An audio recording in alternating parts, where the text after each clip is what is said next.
You know that I'ma keep it cool. With you I feel like breaking rules. On the edge, looking out with no parachute.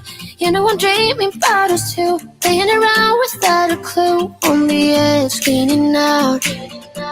With us it's all or nothing. Oh, but guess I need more of you. With us it's all or nothing. But guess I need more of you.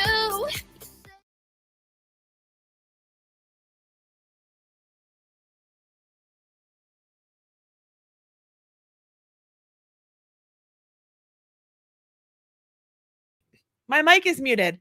Hey, how are you?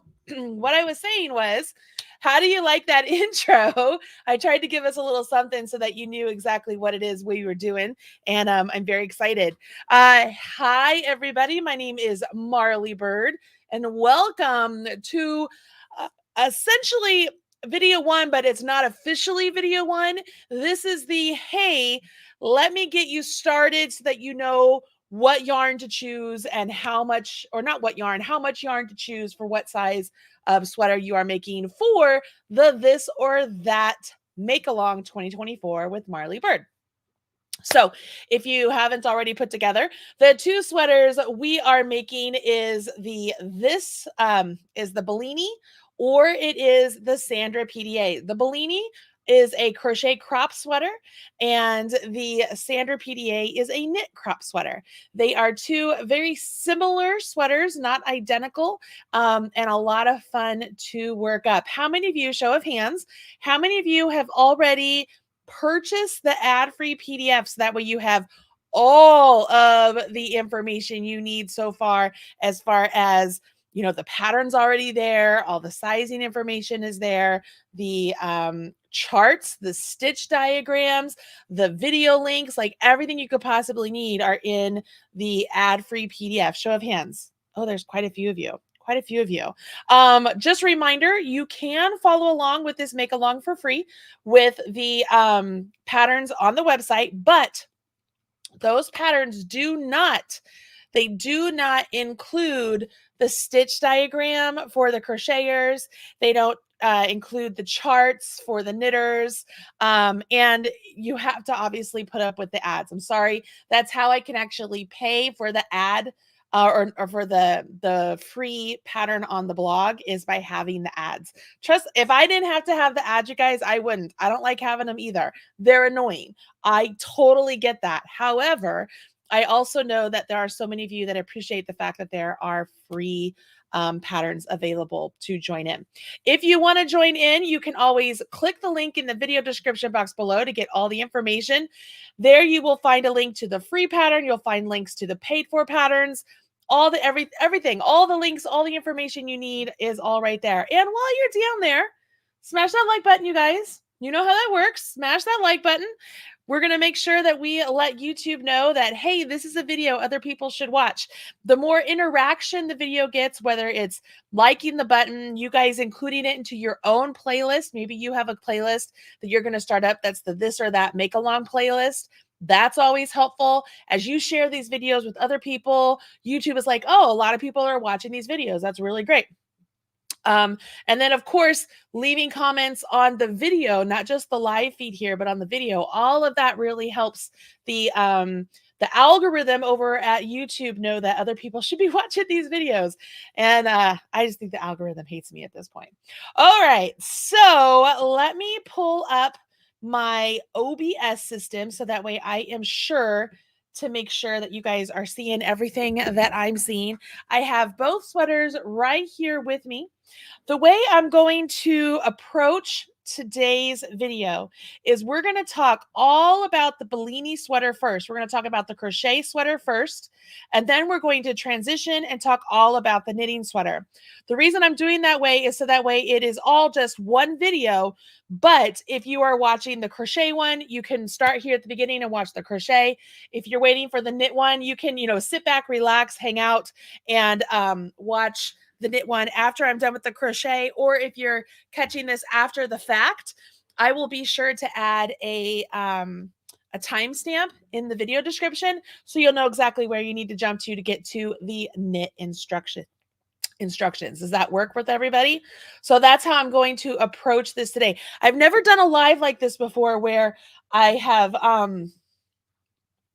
taught how to choose the size and do the gauge all in a live for both knitting and crochet. So we're gonna do this together. Okay, so I'm gonna transition here and you guys can see down here. So I have, this is the old cover before I reshot some of the images of the Sandra PDA pattern.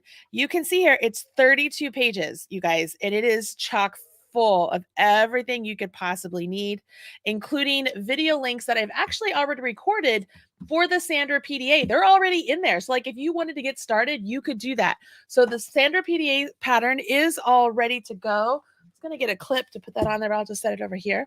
So we're going to set that aside because we're going to talk about the Bellini. So this is the Bellini. Let me get myself some yarn here because I wanted to show you how to do the gauge swatch, but I don't want to use, I'm not going to use the fingering weight yarn in the video here because it would be way too hard for you guys to see. So I'm going to use a worsted weight yarn for you guys to see as we go over this pattern. Okay. So the Bellini, let me move my microphone just a little bit here. The Bellini, you guys, it is worked up. I just wore this the other day. I had a large meeting I had to go to. I drove out on Monday, if you guys remember. Monday after I announced the along, I ended up driving out to a meeting and I wore this to the meeting and the people there were like, that's sock yarn? I'm like, yes, it's beautiful, isn't it? It's just gorgeous. And I got a lot of compliments on it, which is lovely. The Bellini sweater is worked up in 2 pieces. So you make the front and you make the back.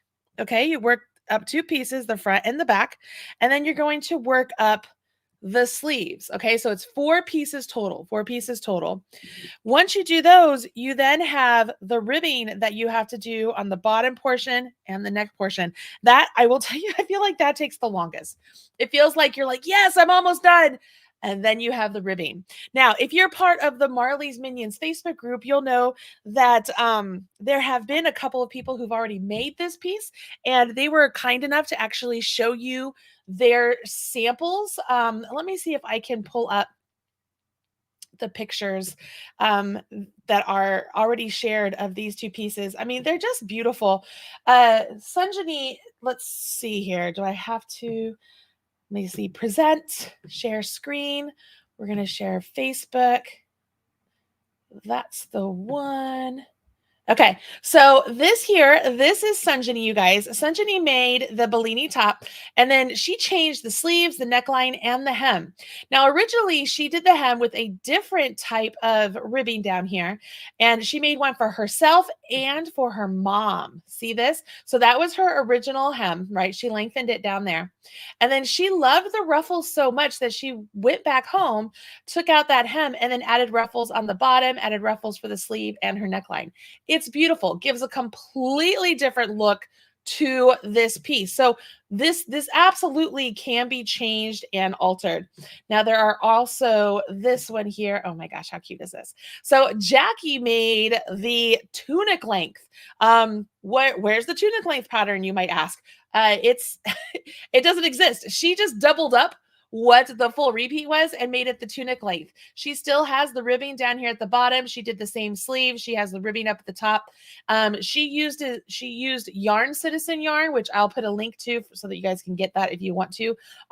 It's beautiful. She says that she loves wearing this with leggings. Jackie is fabulous. She is a wonderful crocheter. I had a chance to meet Jackie when we were in Reno for the Crochet Crowd retreat. Same time I got to meet Sanjani. So it was just fabulous. But all of this is, for me, honestly, just to be able to show you, hey, was all of that showing on there for you guys? Hopefully that was all showing there for you. There are options for you. So if you get to the point where you're just like, I don't want to do the ribbing, there are options for you. Okay. If you guys can let me know if that was visible on your screen, because I was on a different screen showing it to you. So I'm not sure if that was showing up or not. Because yeah. Okay, cool. Thank you, Julia. Thank you so much. All right, so how do you choose the right size when it comes to the Bellini? Because the Bellini is meant to be oversized. As you look at the Bellini pattern on me, if you look at it in the pictures, you can see it's not completely fitted. It definitely, I have movement when I wear it. It is larger than the size of my body. So as I open this, you can see like it doesn't fit all super snug. It is definitely a plus or an oversized piece. How much oversized should you plan for, Marley? Well, here's the good news. We tried to put as much of that information as possible in here for you. So I'm going to show as much of the ad-free PDF as I possibly can without giving away the bonus parts of the ad-free PDF, because this information is also free on the website. But you can see here how lovely it's presented in the ad-free PDF. Like when we charge for our PDFs, you guys, we are giving you high quality patterns. We know not everybody prints off the patterns, which is, you know, totally fine. They are electronic patterns, which work great on iPads or on your computer or anything like on your phone. You can scroll through them. Like they are accessible in many different ways. But if you're looking this online, these are clickable. So you can click all of those and kind of, you're like, oh, where do I get the Hawthorne from We Crochet? And if you click that, it goes to We Crochet and it adds our affiliate link to it. So it doesn't cost you anything extra, but it lets them know that we sent you there. But down here, the finished measurements, this is what we're concerned about. So this sweater, it's sized for extra small up to a 4X. Okay, so we went to a 4X on this size. And it is meant to have an 8 to a 14-inch amount of ease. Now, those of you who've never dealt with ease before, you might be like, that sounds like it's a lot. I am telling you, in reality, it actually isn't as much as you might think, because it's not like here's where your body ends and then we're adding 14 inches like this. It's all the way around your body. So as you are looking at the sizes, you'll see that as we look at this, the sizes down here, you want to choose one that's anywhere from the 8 inches positive ease to 14 inches. So you really do get to choose exactly how much bigger you want yours to be. Okay. So looking back down here again, here we go. The sweater that I'm wearing is a 3X. So when you pick out your size, make sure you check the finished bust. The sweater is designed to be oversized. Just keep in mind that if you're between two sizes, you can certainly make it in one size smaller and have a slightly tighter fit. So I am 52.5-inch bust. That's really what my bust size is 52.5. So if I were looking at this and I wanted the sweater to be a close fit, I would be making the 52.5, which is what? An extra small, small, medium, large. So that's the large size. But mine is a 3X. So large, extra large, 2X, 3X. So mine is 67.5 inches. So if I'm a 52.5-inch bust or even a 53-inch bust, you can see where that sizing increase is, right? So clearly mine is plus size. So I'm going to pull up the calculator here so I know. So let's just round mine up to 53. So if we made this, mine is a 67.5-inch bust, mine is 53. It's 14.5 inches. So mine's even a little bit bigger than what is recommended. Mine's even just a little bit bigger. So if you're wondering what's the right size for you, it really depends on how much larger you want yours to be. How do you want yours to fit? I knew that I did not want mine super snug. I'm not really big on super snug things around my lower half of the body.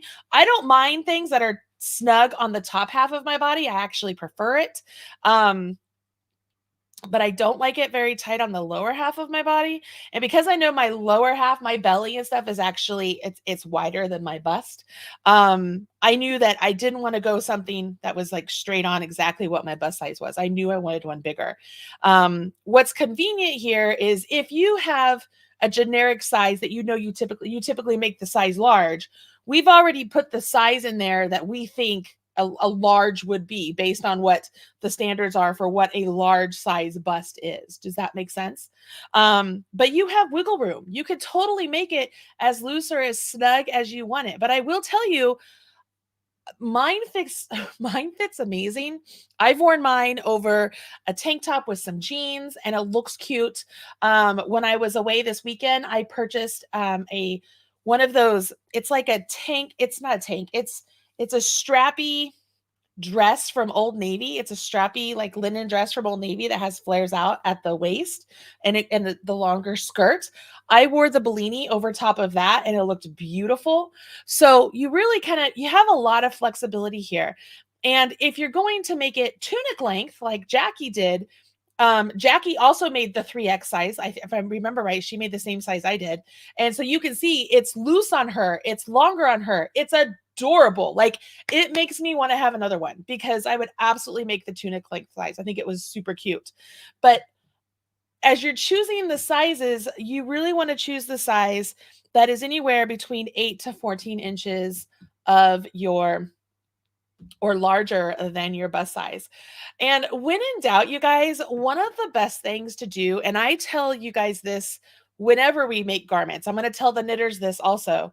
If you're so concerned, like go to your own closet, pull out a shirt or a sweater or a sweatshirt that you love to wear, that you kind of want this garment to have the same sort of drape to it, and measure it. See how big it is and compare that to your own body measurements, and you'll see how much of ease the pieces that you already have in your closet are. And you might be like surprised, be like, oh wow, that's really comparable to what I like. So it'll be great. Does that answer the questions that you guys have as far as choosing sizes? If you guys can kind of let me know if you have any specific questions about choosing sizes here that I might not have answered. When you're choosing your size, I do want to recommend that you do take your highlighter and highlight the size you're making on your main page, or make a note of it if you're following along with the free pattern. So for me, I would highlight the 3X. What that does is it just adds a little element of, if you have to put this down and come back to it, you know exactly what size you were making. So that way you can pick up on the instructions on that same size. Say you finished it, you can't remember what size you made and you need to block it. You can always go back to your pattern here and you can see what size you made. Okay. You guys are all telling me it makes sense, which is great. Thank you, Deborah. I needed to hear that so much. And then here's another Deborah. Hi, Deborah Bird. You're very welcome. And Donna says yes. Linda says yes. And let's see, that's Deborah again. And Grace, yes, it was showing. Okay, cool. That was when it was showing. Awesome. So what I want you to do now is, whether you're following along with your free pattern or you purchased your ad-free PDF or you're going to purchase your ad-free PDF, make sure you make a note, put a Post-it on it. I mean, Post-its are good, but you guys, they do tend to fall off. So be careful. Make a note somewhere of what size you are making. Okay. Make a note somewhere of what size you are making. Now, when it comes to the yarn, we've talked about yarn a little bit, and I want to just discuss it one more time. We are using a fingering weight yarn. We used a yarn that, I don't think I brought it over here. I should have. We used a yarn that is like very tonal. It is not pink. It is not red, but it's much more red with some lighter shades of red in there. And what that does is it allows for the stitch pattern to still show up even with these subtle tonal changes. Can you guys see that? It especially shows up like if you're wearing a white shirt underneath or something. So if you happen to choose a yarn that maybe transitions from color to color to color, or even a speckle yarn or a variegated yarn, all of this detailed stitch work you're going to do is going to be hidden. So it's very, very important that you choose a yarn that is very tonal. Even a solid yarn would be really good. You could use a tweed yarn. Maybe it would be a little bit questionable there. I'd probably do a gauge swatch to check that out. But this yarn here, the Hawthorne yarn that we got from We Crochet, is is beautiful yarn. You can see it just really worked up really great. We didn't get a whole lot of yarn color pooling that was going on, which worked up like stunning. It's lovely to wear. It is not itchy. You have the stability of the nylon added in with the hawthorn. No, is that right? Hold on. I want to confirm that, because all of a sudden I'm like, does it have nylon in the hawthorn, guys? Can you remember? I can't remember. I'm like questioning myself. I just had a meeting with Yarnspirations about all the new yarns coming out this fall. So my brain is just swirling with yarn information right now. And I'm like, wait a second. So I'm second guessing myself. You guys are, I don't see you guys on my screen. So if somebody has answered, I'm sorry, like that I'm not getting it right yet. But let me get to the hawthorn. Like the Stroll Effects, I didn't put that yarn down, but the Stroll Effects might be good to try out if you are interested at all. Yes, it has nylon in it. Good. So the nylon definitely will help hold the weight of the yarn as it's being made. What color of hawthorn did I use? Oh, I think it was Volcano Kettle or Hayden Multi. I don't remember. Is it written in the pattern? That's what we should do. Picnic Kettle Dye is what ours was called. But if I'm looking at this, the Volcano Kettle looks like it's a good choice. If I'm looking at the main page, maybe I can share that page. Let me see if I can share the hawthorn page with you guys.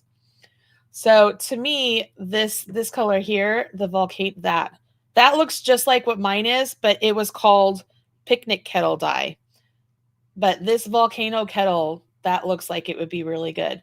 But like I would not choose this. Andromeda Speckle. I would not choose any of the speckles. I would not choose any of the speckles. I mean, this one would be gorgeous. That would be gorgeous. There's lots of different choices here. Poseidon Kettle, that would be gorgeous. I mean, there's lots of really great choices. I would not use any of the speckle. I think I keep leaning towards the kettle colors. Here's a tonal. That's not bad. That's not bad at all. So you can see like there's choices here. There's lots of choices. All right, so let's remove that. Here we are. Okay. Let me see here. Makes sense. Thank you. So choose the size you usually get, and extra is added. Yes, Jennifer, this whatever size you might be. So like, for example, I'm normally a 3XL, and I just told you I'm a 52.5, 53-inch bust. And you can see that my finished measurement here, the sizing has already been added in. So you don't have to do any math to add in stuff. All that's already been added in. But yeah, if you trust us, and you know, we're pretty good at designing. If you trust us and you normally wear a large or a medium or whatever, you could pick that size. And then like, say you're in between one size or the other and you're like, I'd like it bigger than, tighter. You can lean one way or the other. Okay.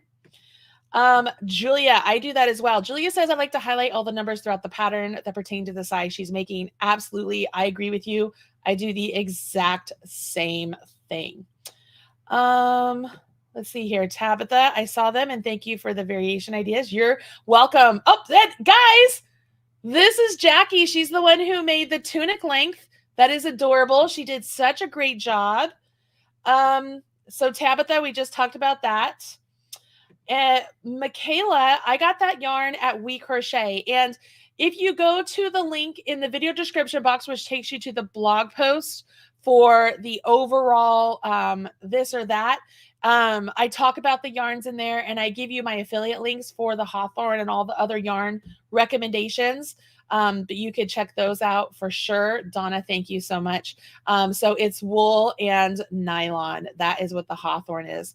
Linda Murphy, yes, in the same place that I just told Michaela, you could check out comfy yarn. Comfy fingering yarn would be a nice substitute. I think it's a cotton acrylic yarn. You could check that one out. That would be good. Okay, yarn is a sport. I am by Crafty, and I am considering knitting the rib for the crochet Bellini. What's your opinion? I love that idea. Absolutely love that idea. As long as you are diligent about making sure like you pick up just the right amount of stitches for the neckline and the hem. I love the idea of crochet fabric with knit ribbing. I love that. And you know that our piece comes over like the placket kind of looks like this. You could still do that in knit, right? Or you could decide to do like a center double decrease right here to have it come up. I think that would be great. I love that idea. Deborah says, I trust you, Bird.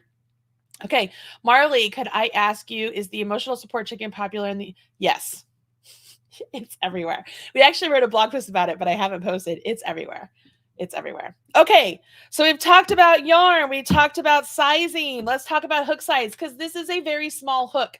It's very small yarn, very small hook, and you're going to be very detailed about your stitches. When we get to the actual stitch pattern here, we're going to talk about making sure that you are getting very precise with what your stitches look like and how the size of your stitches are. So we're going to talk about that. But just as a reminder, as you're doing your gauge swatch, you might not need an E-hook. Maybe you have to go up a size, or maybe you have to go down a size. You know, it all will depend on your gauge. The biggest thing here is when we go to do our gauge, you want to do your gauge swatch with the yarn you're going to use for your piece and the hook you're going to use for your piece. Okay, I know that sounds funny, but even a different handle on a hook can change the way you crochet, and you could not get gauge. So you want to make sure you're using whatever hook you're going to use for your entire garment. Use that for your gauge swatch. Okay, and Jackie says, do the gauge swatch. Like, it's a must. It's a must for sure. All right, the gauge swatch. So we're going to work ours up, and when it's blocked, okay, it's important that it's a blocked gauge, because it's going to look smaller as we're working it, but then when we wash it and block it, we're going to see how much it grows, especially, you know, as you're using the wool yarn. We want a blocked gauge measurement of 3 of the shell patterns and 13 rows to be 3.75 inches by 4.25 inches. Okay. All right. The other information here, you can see we have special stitches. All of the instructions are written down for the special stitches. So if you come across a stitch you don't know how to do in the pattern, if I haven't shown you how to do it, we can always come back here to the special stitches to learn how to do it. If you are following along with everything, we have pretty basic abbreviations, right? All of these video tips right here, they are all clickable in the ad-free PDF, and those are all listed in the free pattern as well. Yeah, that's that. Here are the notes. Make sure here. Okay, so this is the schematic. So when you go to block your piece, you're going to use your schematic to block things out. Now, can you see here how easy this piece is? I mean, it's just a square with the neckline notched out. It's pretty darn easy, which makes things lovely because you don't have to do shaping with all of that beautiful stitch pattern there. You got what I mean? Michaela, does it have to be blocked? Yes, especially if you're using a wool. It's a lace pattern, guys. If you don't block it, it's going to kind of look like it's a meshed up mess in just kind of piled in together. The minute you wash and block it, it looks beautiful. Blocking is a magical thing that happens to your pieces. So yes, you absolutely have to wash it. It's okay if you don't have the We Crochet in New Zealand. That's fine.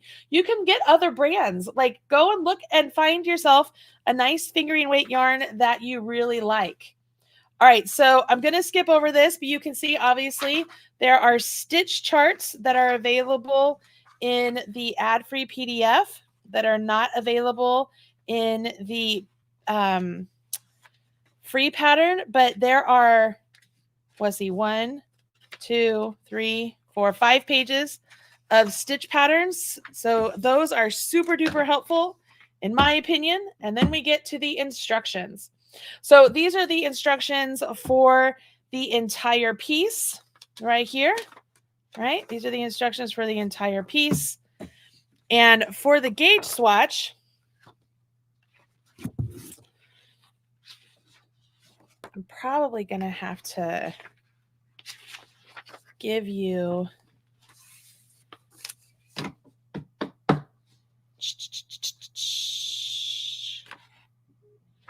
I think I'm going to have to give you guys the stitch diagram for the body of the sweater.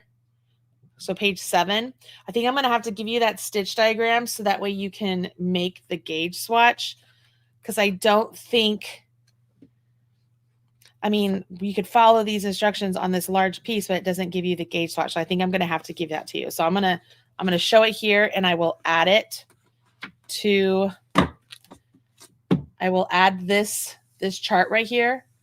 I will add this to the, just lost my train of thought. The free pattern. I will add this to the free pattern because this is what we're going to follow along with today for our gauge swatch. Okay.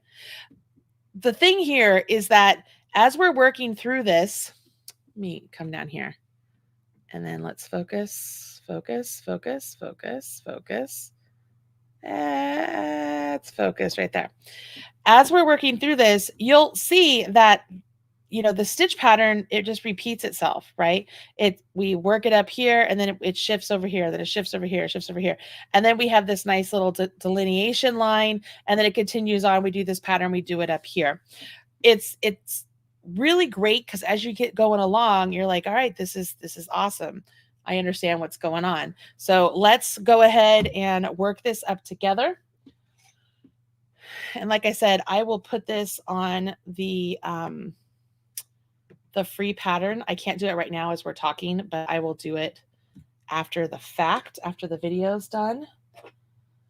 I guess I'm going to need that. All right, so let's count this. So we have 1, 2, 3, 4, 5, 6, 7, 8, 9, 10, 11, 12, 13, 14, 15, 16, 17, 18, 19, 20, 21, 22, 23, 24, 25, 26, 27. So there's 7 there. So we have 27 chains. So we're going to chain 27. Okay. And then we're going to work back a row of half double crochets on top of all of those chains, except these 2 out here. And these 2 do not count as a stitch. Then we'll chain 1. And as we're working back, we're going to single crochet into the 3rd loop, which will give us a really nice line across our work.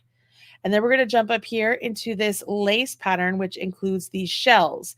And if you remember, the pattern, the stitch gauge said that 3 of these shells is what we wanted to use to measure our stitch gauge. Okay, let's see here. Jacqueline says, here's a word to the wise about the tunic. Make sure if you add a repeat to make it longer that you add inches to your schematic. That's a very good point. And make sure you buy enough yarn because it's going to require more yarn. So you'll have to do that. Okay. I think I'm going to put this right here, and I'm going to remove my face from the screen. So that way just that is there. And then I will work right here. Okay. So that way this is on the screen at least, and you guys can follow along. Does that work for everybody? Give me a thumbs up. Like I said, I am not using a fingering weight yarn as we do this gauge swatch together because you would not be able to see it very well here on screen. So I'm going to use a bigger yarn. This clearly will not get gauge. I just don't know what size hook I want to use. Trying to see here. I think I want to use that, and then I'll keep that there just in case. Thank you for the thumbs up interaction, everybody. Again, don't forget to smash that like button, and the link to the pattern, which will include this stitch diagram chart once all this is over, is in the video description box below. And the ad-free PDF link is down there as well. It's only available in Etsy, you guys. It's available in Etsy. Well, no, let me rephrase that. Okay, I'm going to come back here. Hold on. Let me rephrase that. Right now, until the end of the month, you get a 25% off the pattern via Etsy. Now, the Sandra pattern is only available in Etsy or in the By Crafty Stitch Night collection, which is available from Etsy, and then it's inside the Marley Birdhouse. The Bellini, the 25% off is discounted in the Etsy store until the end of this month, but it is available for purchase in Ravelry for full price, or my Shopify store for full price if you want to do that. Okay. All right. So we're going to chain 27. And I'm working along with you guys the same Oh, I wonder if I have to keep down. I think I have to stay down here to make sure it's in focus.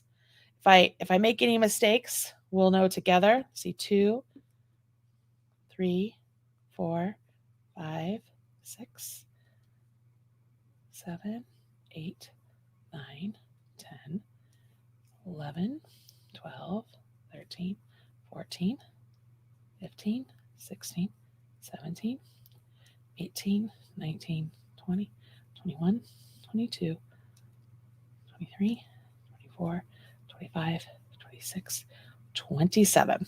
Now we're going to half double crochet back. So we skip 2 chains, do a half double crochet in the 3rd chain from hook. And we're going to do those all the way down. And just to make sure you guys can see, so right here, those are the 2 chains we skipped. And then that T right there is in the 3rd chain from hook, right? So that's where we're starting. So we're going to have a total of 25 stitches. Now, as I'm doing this, I cannot look up from my hands. So if there's a question, I'll get to it here in just a second. But feel free to ask questions along the way, because you never know, there might be somebody in here that could help answer the questions as well, just like Jackie is here who has made it.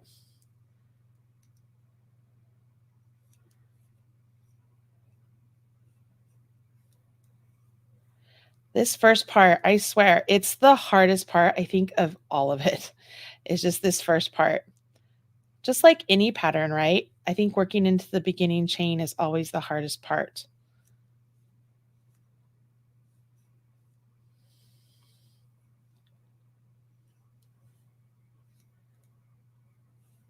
Whoops.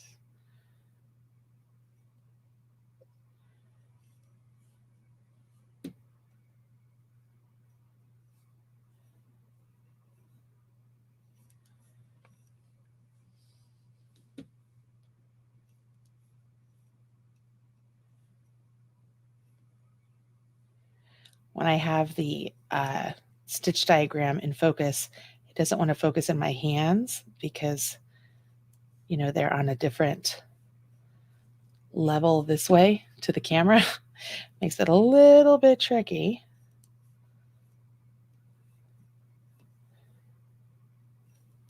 Maybe as we get going here, I might move the stitch diagram out of the way as we're going through instructions, so that way we can better see my hands. But right now, as we're just doing the half doubles, and you're being very deliberate about the size when they come up, make sure you're not overextending that first loop on your hook. Make sure it's the same size as your hook.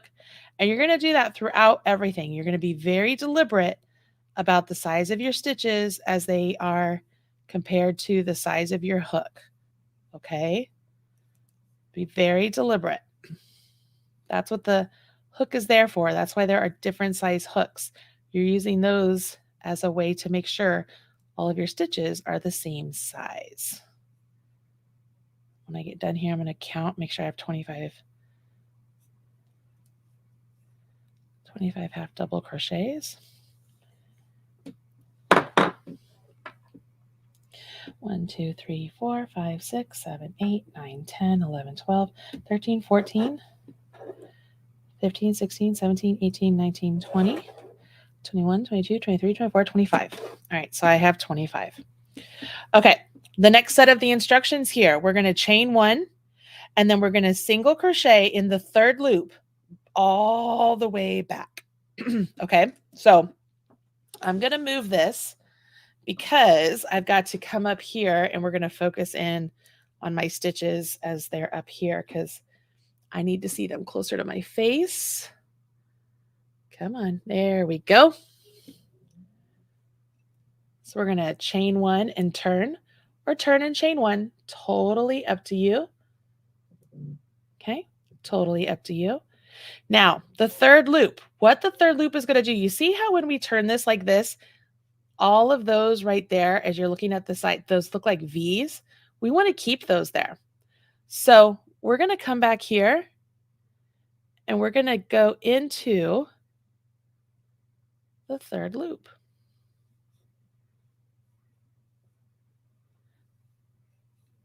So if you come back there,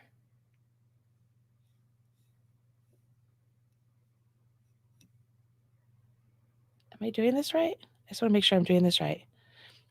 Is row 2 a right side or wrong side? I got to look. I want to make sure I don't have to go into that. Hold on a second. Talk amongst yourselves.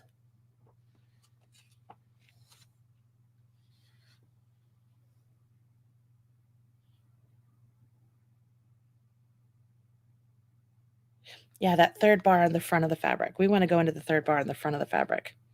All of a sudden I was like, that doesn't look right. I want to go in that third bar in the front, but let me confirm. Let me confirm on the written instructions.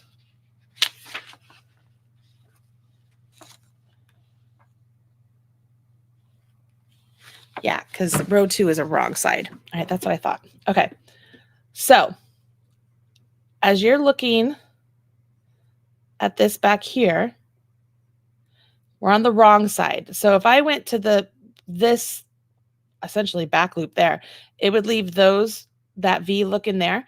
But because I want this V that's at the top, that V that's at the top to be pushed over there to the right side, I come over here, and if I go underneath that bar right there, that third loop, go underneath it and create a single crochet.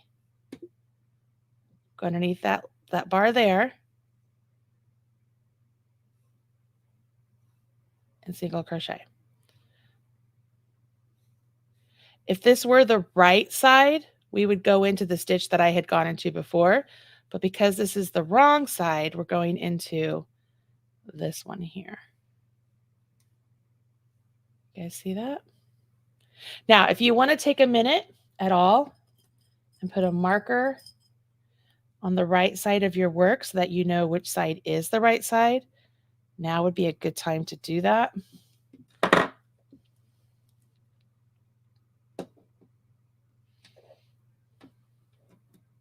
There we go.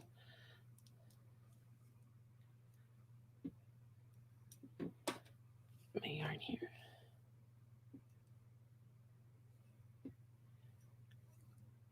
You guys see exactly where I'm going in here.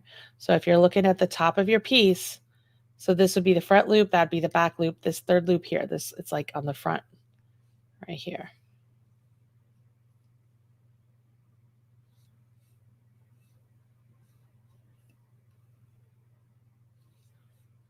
We use this a lot. We're actually doing a class on this at the Dallas-Fort Worth Fiber Festival here in just a few weeks.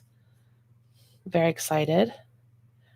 I think there might be like 1 or maybe 2 spots left in that class, but it's a class taught by Robin Chichula and myself. So you get double the fun. Go into that class. So if you're in the area or thinking you want to go on a trip, come check out the Dallas. It's DFW Fiber Festival. Love to have you come join us.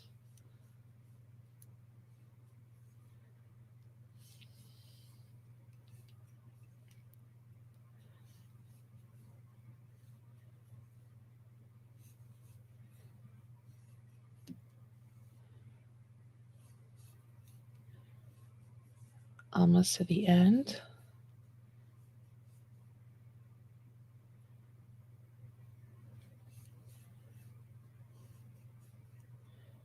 And here is my last one.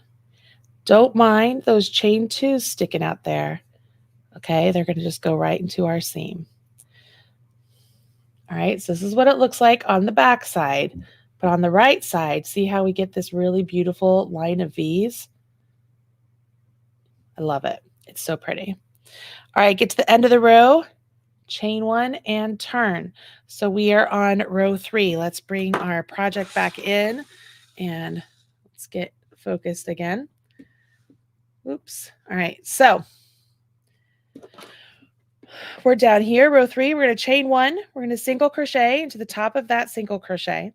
Then we will skip 2 single crochets. And in the third one, we will do a double, a chain one, a double, a chain one, a double, a chain one, and a double. So that is a shell, okay? That's a shell we're going to do.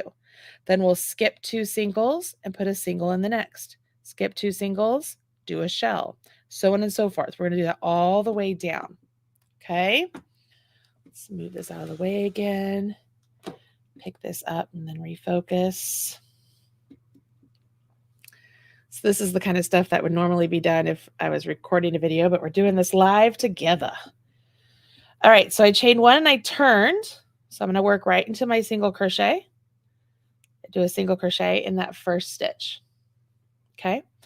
If you want to put a marker so that you know where it is, remember it's going to be this V behind the loop that's on your hook. That V is the top of that very first stitch you just completed. So if you need a marker, that's where you want to put it. So that way you can find the end of your row. Okay.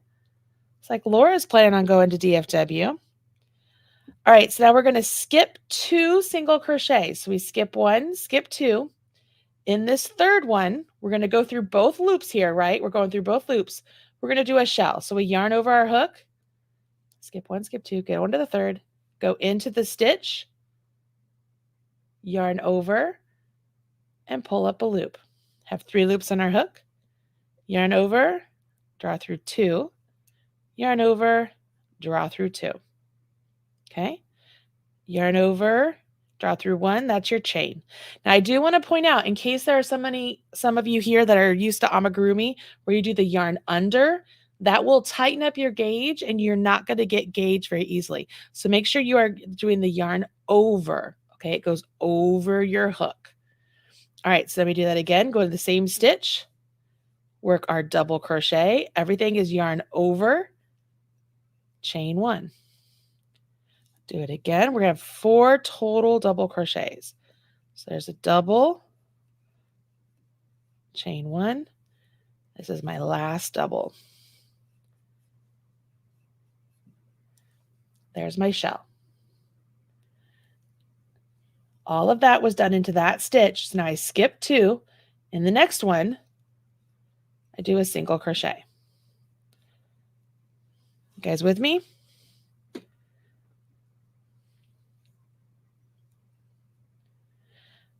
Okay, skip 2. We're going to do another shell all the way over here. So I went to the third one. I'm doing a shell.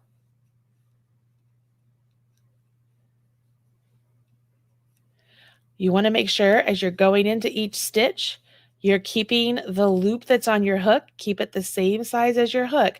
Don't let it get too stretched out. Otherwise, you'll have the top of your stitches, they'll just get a little bit too stretched out. So what I like to do, you'll see I yarn over my hook like this, and I usually will take my finger and I like rest it against the yarn I yarned over in my loop on my hook as it's nice and snug as it's the size of my hook.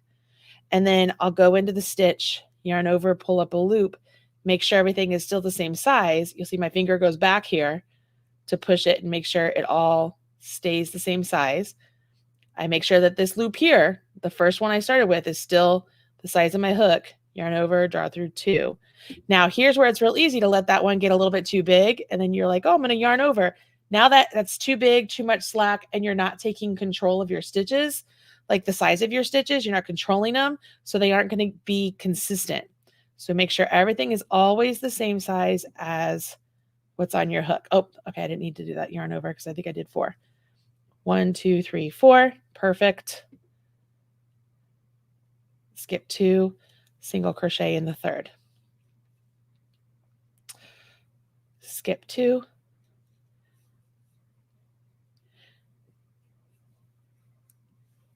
One. Did I? Yep. 2. Make sure you chain 1 after your doubles. 3. This will be my 4th. Now, something else people usually will point out is after I pull up my loop here, you'll see my thumb. I come up right underneath the stitch on my hook and I pinch. So I'm holding those that to be that size that I want them to be. I'm maintaining them to be that size. So I tend to hold right underneath my hook as I pull through. Now everything's the same size as my hook. I yarn over, I come up here, I go underneath again, and I pull through. And you can see all my double crochets, they're all the same size because I really use my hook as a tool to make sure all of my stitches are the same size. All right, skip, skip.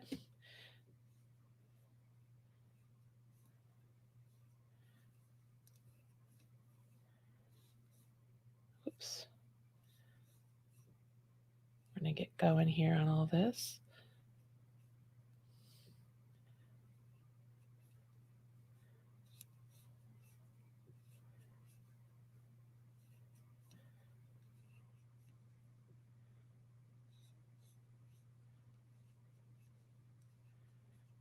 All right, so that's 4. Skip, skip. In the very last stitch down here, we'll end with a single crochet. That's the start of your sweater. Isn't that pretty? That third loop stitch there, gosh, I love the way that looks. It always looks so pretty. All right, so now we're going to go on to row 4. And row 4 on the chart shows something that you might not be used to if you've never followed along with a Marley Bird pattern before. But over here on row 4, you're going to see what looks like 2 single crochets, one on top of the other. Okay. That, when you see a single crochet, one on top of the other, that is a stacked double crochet. And you might be thinking, Marley, other designers call that a stacked single crochet. I understand that. And I've had my arguments with them. The reason I call it a stacked double is because you are stacking 2 single crochets to create a double. If I stacked 3 double crochets, I would create a treble. So if I were to just call this a stacked single crochet, that doesn't indicate to you what that stitch is supposed to represent, right? So that's why I call that a stacked double crochet. And so I'm going to show you how I work that stacked double crochet because we're going to start off with that instead of chains. And then we do a double crochet into that same single crochet. So what that is essentially mimicking is right over here. It's 2 doubles right into that single, right? And then we're going to work across here. We're going to chain 3. Then we're going to double, chain 1 double into that single, chain 3, double, chain 1 single, chain 3, and get all the way across. Okay. So here we go. You would think I'd be good at this whole focusing thing. If I turned on autofocus, you guys, it tries to focus back and forth all the time. Like it would try and focus down here, even though I want it to be up here. So that's why I do manual focus. Okay, when I do a stacked double crochet, I turn my work. I do not chain. Do not chain. Go into the top of this single crochet, yarn over, pull up a loop, just like you do a single, right? 2 loops on your hook, just like a single, yarn over, draw through 2. Now, there are other designers who will tell you just to go through that right there, right? That bar. You can do that if you want. I will tell you the way I teach it is to go essentially between this bar and that bar. So you just take your hook and you pierce in between those, very similar to like you do if you did a waistcoat stitch. Yarn over and pull up a loop, and yarn over and draw through 2. Okay? I just think that looks better. So that's what I do. That is my stacked double crochet. Now we're going to do another double crochet right here. Don't worry. If you need more stacked double crochet instructions, there's an entire video dedicated to it that's linked in the pattern. So we've done that. Now we're going to chain 3.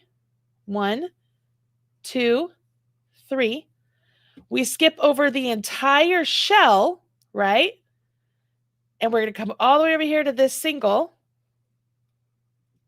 All the way over here to that single. And we're going to do a double crochet,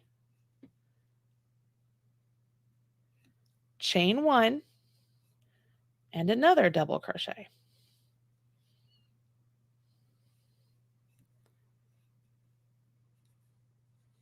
See? All right, we're going to chain 3,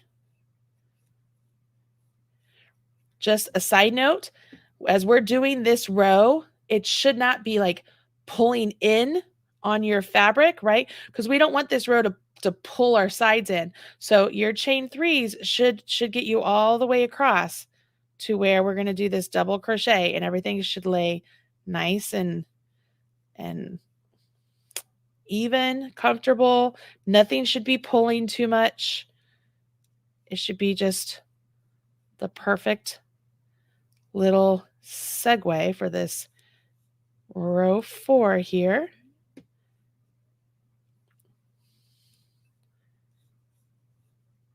I like to think of this row as like a reset row, like a relaxation row, because you don't have to do too much, right? So 1, 2, 3, get to the end. We know where our end stitch is because it's marked. I left that marker there so you guys can see, obviously. So we know that's the end. So we would do our double and then our second double right there. Okay. Down here, if you wanted to put your marker down here, your marker would go literally right at the top of that second single crochet that you did for the stacked double. Right there. You guys see that? This goes right there. That's our row 2. Right? That's the wrong side. We're going to do a stacked double again for row 5. So when I turn my work, here's what it looks like on the right side. Look how pretty that is. Gosh, that is so pretty. And when we do it over here, all we're doing is we're doing this first row that we did, or I guess this was row 3. Only now our shells, they're going to go on, like they're going to be worked right here into that V stitch right there. So we're just alternating them. You see that?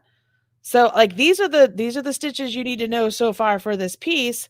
The only one you're going to learn here with this is when we do the single crochet, we're going to do a single crochet spike.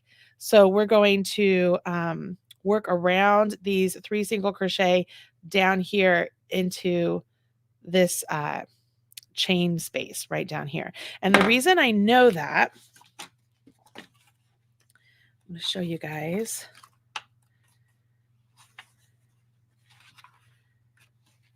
And it'll be a way for me to confirm.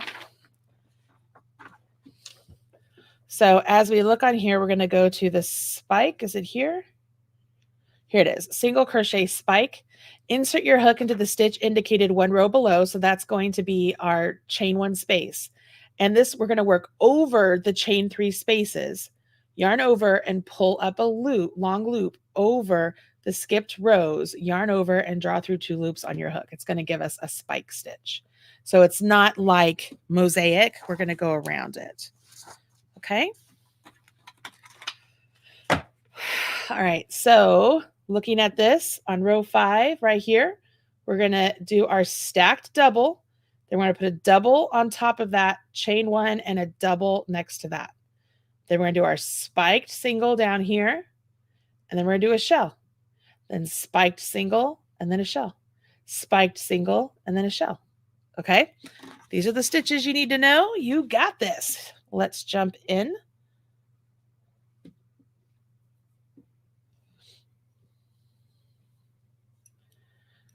So I've turned my work. I did not chain 1. So I work my first single crochet. So when I go to put my hook back in, you guys, I'm essentially putting my hook between those 2 loops right there, right? Because as I come through, I put my hook between those 2 loops, pull up a loop, and then come through. That's my stacked double, chain 1, and then double. So that's how we're going to start here. So at this point, you can move up your marker. And if you don't know where to put it, we have a double, chain 1, double, double. Right here. It's the last stitch of our row. And then this is where I'm going to do my spiked single crochet. So I come over here to the chain 1 space. Right? I went right into that chain 1 space. Yarn over, pull up a loop, yarn over, draw through 2. See that? All right, now we're going to do our shell. So we come over here to this chain one space over here of the V stitch and we do our shell. So we do our double, chain one, double, chain one, double, chain one, double.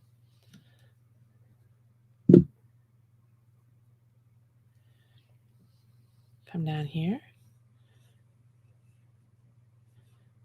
to the spike single crochet and we keep going. Pretty cool, right? Like this is the majority of the sweater. It's this part of the pattern. Now there is a little separation area between the third loop, I'm sorry, single crochet in the third loop and where we do this lace pattern again. There's like it's not a border, it's a divider, maybe call it a divider. So what I'm going to do here, we're going to get to the end of this row and then we're going to work a row 6 and then I'm going to jump up to a row 11 to get you guys so that you can understand all the stitches and you can keep going, because once you got this, you could just keep going. You don't need me to keep you here working through all the same stitches that we just did. When you can hit the rewind button and the knitters are patiently waiting for their set of instructions, right? Okay, and then come all the way here, that marked stitch, do a double, chain one, and then 2 doubles, 1 and 2. Okay, so that's the right side. That's what we're looking at. We're going to turn it around and do the wrong side. So turn, here's the wrong side. And this is going to be very similar to what we did on row 4, only because we shifted where our shells are, we're also going to shift those, the V stitches, right? So we turn our work for row 6. We chain 1, start off with a single crochet.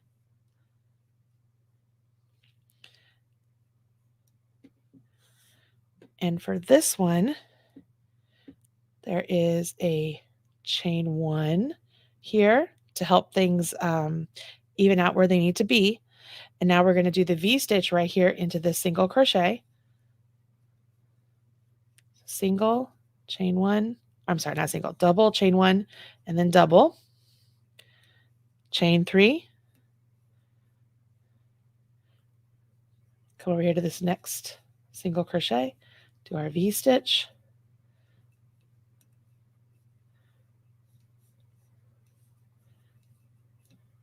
chain 3, go to the single, do our V stitch,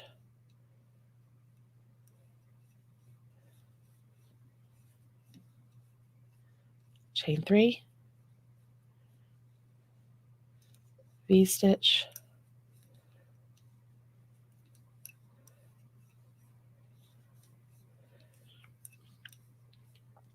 on this side we'll chain 1 and then single crochet in the last stitch here. All right, so that completes row 6. You can see here, this is what it looks like, right? That's what it's starting to look like. So what you need to do is you will keep going. You will work, 7, 8, 9, 10, and then you could repeat those, right? You could keep repeating those and make it bigger because you want to make sure this is a nice size gauge swatch, right? So you want it just a little bit bigger than this. You can make this as large as you want. It's up to you, or we can keep repeating. You can do whatever you want. I'm going to come up here to row 11. So I'm going to chain 2, and then I'm going to work the half double crochets across. Then we're going to do the third loop single crochet or single crochet in the third loop. And then I want to show you how to do row 13, right? I'm going to show you how to do row 13. And then we're going to talk about row 14. Okay. All right. So that's what we're going to do here. Let's get all of this situated.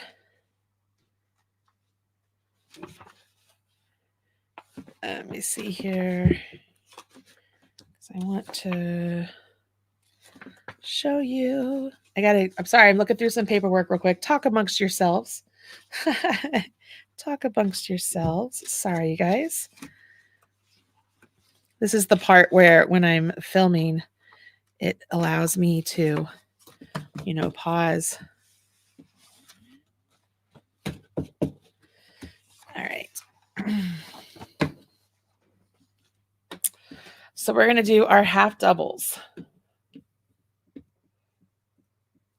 Janet, we did plan for the swatch yarn to be included in our yarn amounts. If you're worried about it, you want to purchase another skein, you absolutely can. It's up to you. I will tell you, I always do. I always purchase an extra skein because I'm always nervous. But you should have enough yarn like that. We calculated it in.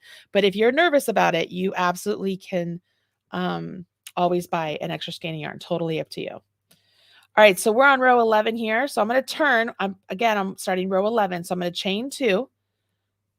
And we're going to do this half double crochet. So I do a half double into the first single. And it's going to be weird just doing half doubles. You're going to want to do double crochets, right? And then we do a half double into that chain 1 space. Then we do a half double into this double. Half double into the chain 1 space. Half double into the next double. 2. Oh, put that through. Then you're going to do 2. Let's see, not 2, 1. So 1 half double into the chain 3 space. Then do your spike, right? It's a spike single.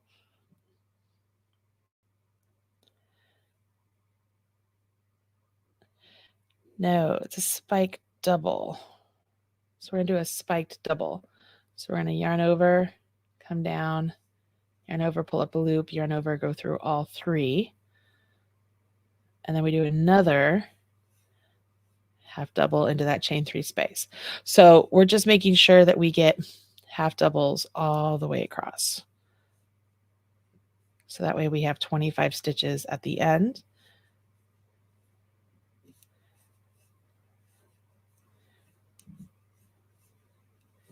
Robin Chachula and I designed this sweater, gosh, last year when I was a featured designer for We Crochet, and we were featuring Hawthorne yarn. So we had several different designs come out with Hawthorne yarn. And this is one of the ones that was our favorite. We had another design that was designed and made, and it was made too small. So I sent it to Robin to have it adjusted, but we have not had a chance to even breathe to get that one done. So hopefully we'll be able to do it because it sure is pretty. Sure is pretty.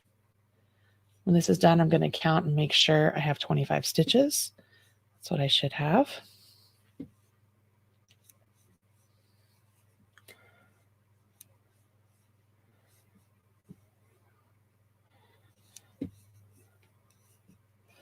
Just to be sure.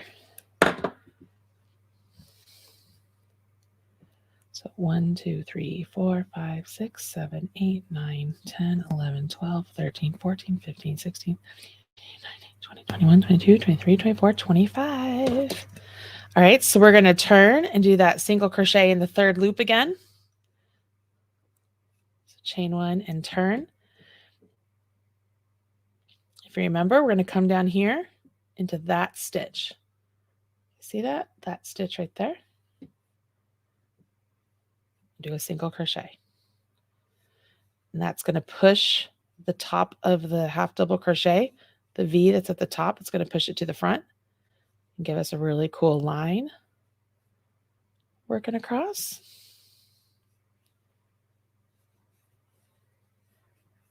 We've used this several times in several different pieces of our design work. I think one of the first times I used it was in Turkey Trot 2021, maybe 2020. No, I think it was 2021.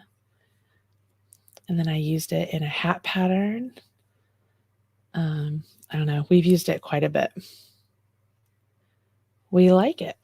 We really like how it gives some added depth and texture to a lacy fabric, crochet, flat fabric.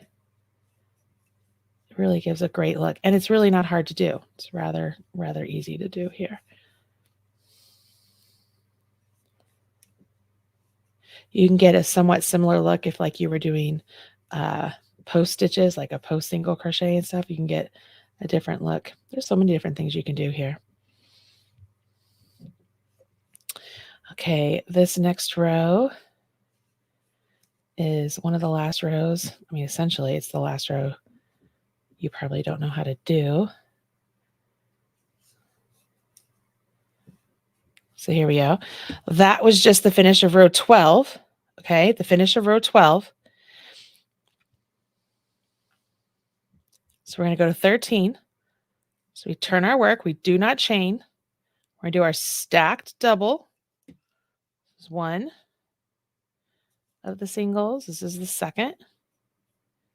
And then we do another double crochet into that same stitch. Chain 2. Skip 2. And then we're going to do a 4 double crochet cluster. And what makes this a cluster is we're going to pull all our last yarn over and pull through is going to go through all of the stitches we're going to create. So we yarn over our hook. Remember, we skip 2. We're going to go to the third one. Insert your hook, yarn over, pull up a loop, yarn over, draw through 2, and stop. So you have 2 loops on your hook. Yarn over your hook, go to the same stitch, yarn over your hook, pull up a loop, yarn over your hook, draw through 2, and stop. You have 3 loops on your hook. Yarn over your hook, go into the same stitch, yarn over your hook, pull up a loop, yarn over your hook, draw through 2, and stop. So that's 3 partially completed doubles. You're going to do one more. Yarn over your hook, go into the stitch, yarn over your hook, pull up a loop, yarn over your hook, draw through 2, and stop. You have 5 loops on your hook. This last yarn over and draw through all of them makes that a cluster. And it leaves us with 1 stitch right here at the top, right? There's only 1 V. So it leaves us with 1 stitch. Chain 2.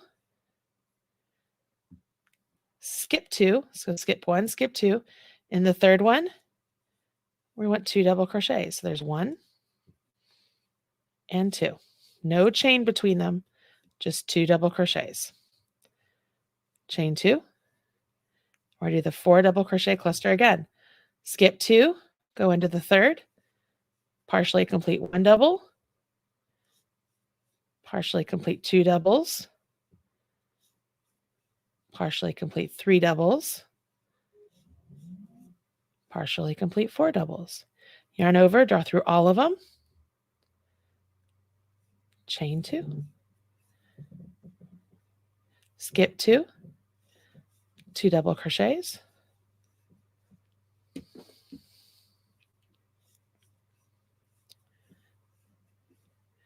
chain 2, skip 2, partially complete 1, partially complete 2, partially complete 3, partially complete 4. Yarn over, draw through all of them, chain 2, skip 2, V stitch, not V stitch, 2 double crochets. I'm going to get you confused. It was just 2 double crochets, chain 2, skip 2, 1 partial, 2 partial, 3 partial, 4 partial, pull through all of them, chain 2, and we end here We skip 2, and in the very last stitch, we do 2 double crochets. So 1 and 2. Okay. You see that? See how pretty that is? Now, this is a very important part here, okay? So you don't want to miss this. Everything we're looking at here is on the right side, correct? So if I turn my work and work back with a row of half double crochets and then turn my work and then do the third loop, all of a sudden my whole next set of instructions are going to be opposite, right? So here's what you do. And you'll notice this on the chart as well. You get to the end of this row, cut your yarn, leave yourself a nice long enough tail so you can weave that in. Finish that. Do not turn. We're going to come down here. We're going to join our yarn into the first stitch. Come down here. Join our yarn with a slip stitch. Okay. Chain 2. And now we have half double crochets to work across this row. If you wanted to start with a standing half double crochet, you could, totally up to you. I'll leave that up to you, but you're going to do half double crochets all the way down. So I did 1 in the top of that, 1 in the next one. I'm going to put 2 half double crochets in the chain 2 space.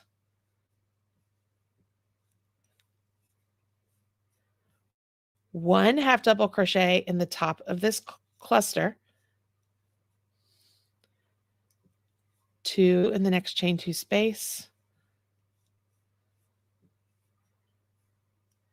1 in between these 2 double crochets. Okay, as you're looking at the chart, you'll see it's 1 in between the 2 double crochets. 2 into the chain 2 space. 1 into the cluster. 2 into the chain 2 space. 1 in between those doubles. 1 in the chain 2 space.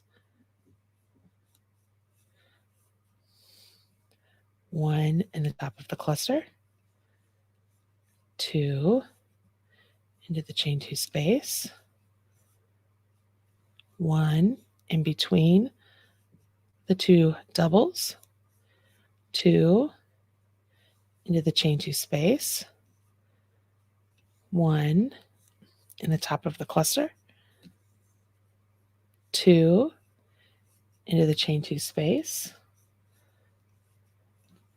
1 at the very end. Did I put 2 down here? I think I added 1 too many down here. So I probably have to go back and redo it. It's like, I think I started with 2. So I put 2 down here. I should have only put 1 down here. Let me focus this. So I put 2 down here. I should have only put 1, but that should give you 25. So 1, 2, 3, 4, 5, 6, 7, 8, 9, 10, 11, 12, 13, 14, 15, 16, 17, 18, 19, 20, 21, 22, 23, 24, 25, 26. Yep. I have 26 because I put 1 down here that I wasn't paying attention to, but that gives you the 26 half doubles. So now you're ready to turn your work and then, to create this line and then start the whole process again. And when you're looking at your chart, you can see where that is indicated right here. So row 13, see how you have your stacked singles or stacked doubles right here, right? Your stacked single crochets on top of each other. So as your stacked double crochet, you work down here to the end of the row. As you look at row 14, not only is it not a different color, right? It's not a different color, but it also doesn't have any like starting stitches out here. They're over here, right? And your number 14 is over here, letting you know you need to start reading it from over here. Okay. So if you weren't looking at your written instructions, that's how you would be able to read this. You'd be like, oh, I'm at the end of 13. Oh man, I'm supposed to get it back over here. So you would use your intelligence and say, okay, I'm going to cut my yarn, rejoin down here, chain 2, and then follow along. And then that puts you back on the path to then continue on repeating the repeat. And there you have it. So you would work your swatch up as large as you need it to be, right? Work your swatch up as large as you need it to be. And then when this is all done, what I would do, I would put it in some water and just a little bit of, wool wash or whatever, and take it out, wring it, set it down. You don't want it shouldn't be like super stretched like that, right? It should be stretched out, just like what's the fabric you want it to look like. So you could be like, okay, I'm going to take my tape measure and let's see, right here, unblocked on worsted weight yarn with three shells. 1, 2, 3. I'm just about 4 inches, right? I'm 4 inches with 3 shells. And what did we say the gauge was on this? Go back and see the gauge. I know I said it earlier, but I don't have a memory that lasts that long.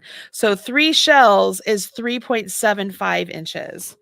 3.75 inches. So mine is half an inch larger for each repeat, right? Each of the repeats, it's a half an inch larger. So if I wanted to use this yarn, I'd have to go down a hook size and then if not 2 hook sizes, so that way when I block it, everything would be good.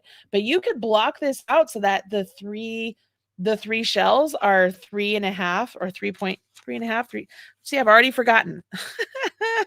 Oh, my memory, 3.75. So you could block these out so that they're at 3.75. It's like, oh, do I like that fabric?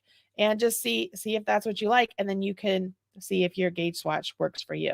But this is a great opportunity for you to see if the yarn looks the way you want it to. Does it have the drape? Like this is way too stiff, right? The hook I chose, like I'm using a 4.5 hook for a kind of thick worsted weight yarn. Like this is way too stiff for the fabric I want. Like I want mine, I want it to be drapey. See how drapey this is?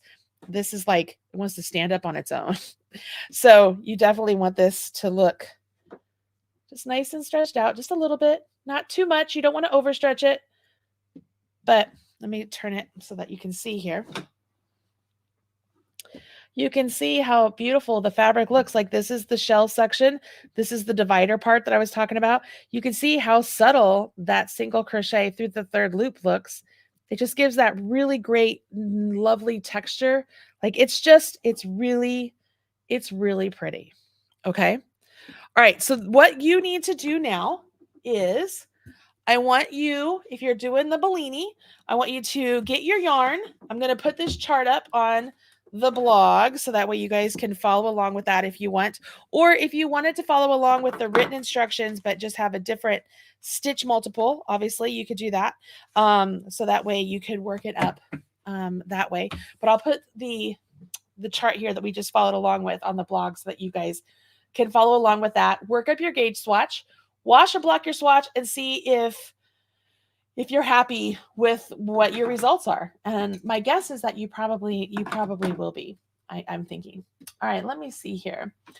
How did you decide the names for these 2 sweaters? So the Bellini, I just saw the name Bellini when I was at a restaurant. I think it's a drink. And I was like, oh, that's kind of a cool name. Let's just call that Bellini. That was that. The Sandra PDA, it's named for the character Sandra in the Knitting in the City series by Penny Reed. Sandra is one of the main characters. And to me, Sandra would be somebody who would want to make themselves a sweater that would not only be one that she could wear out and feel comfortable and beautiful and sexy in, but it would just be very flattering, very fashion forward.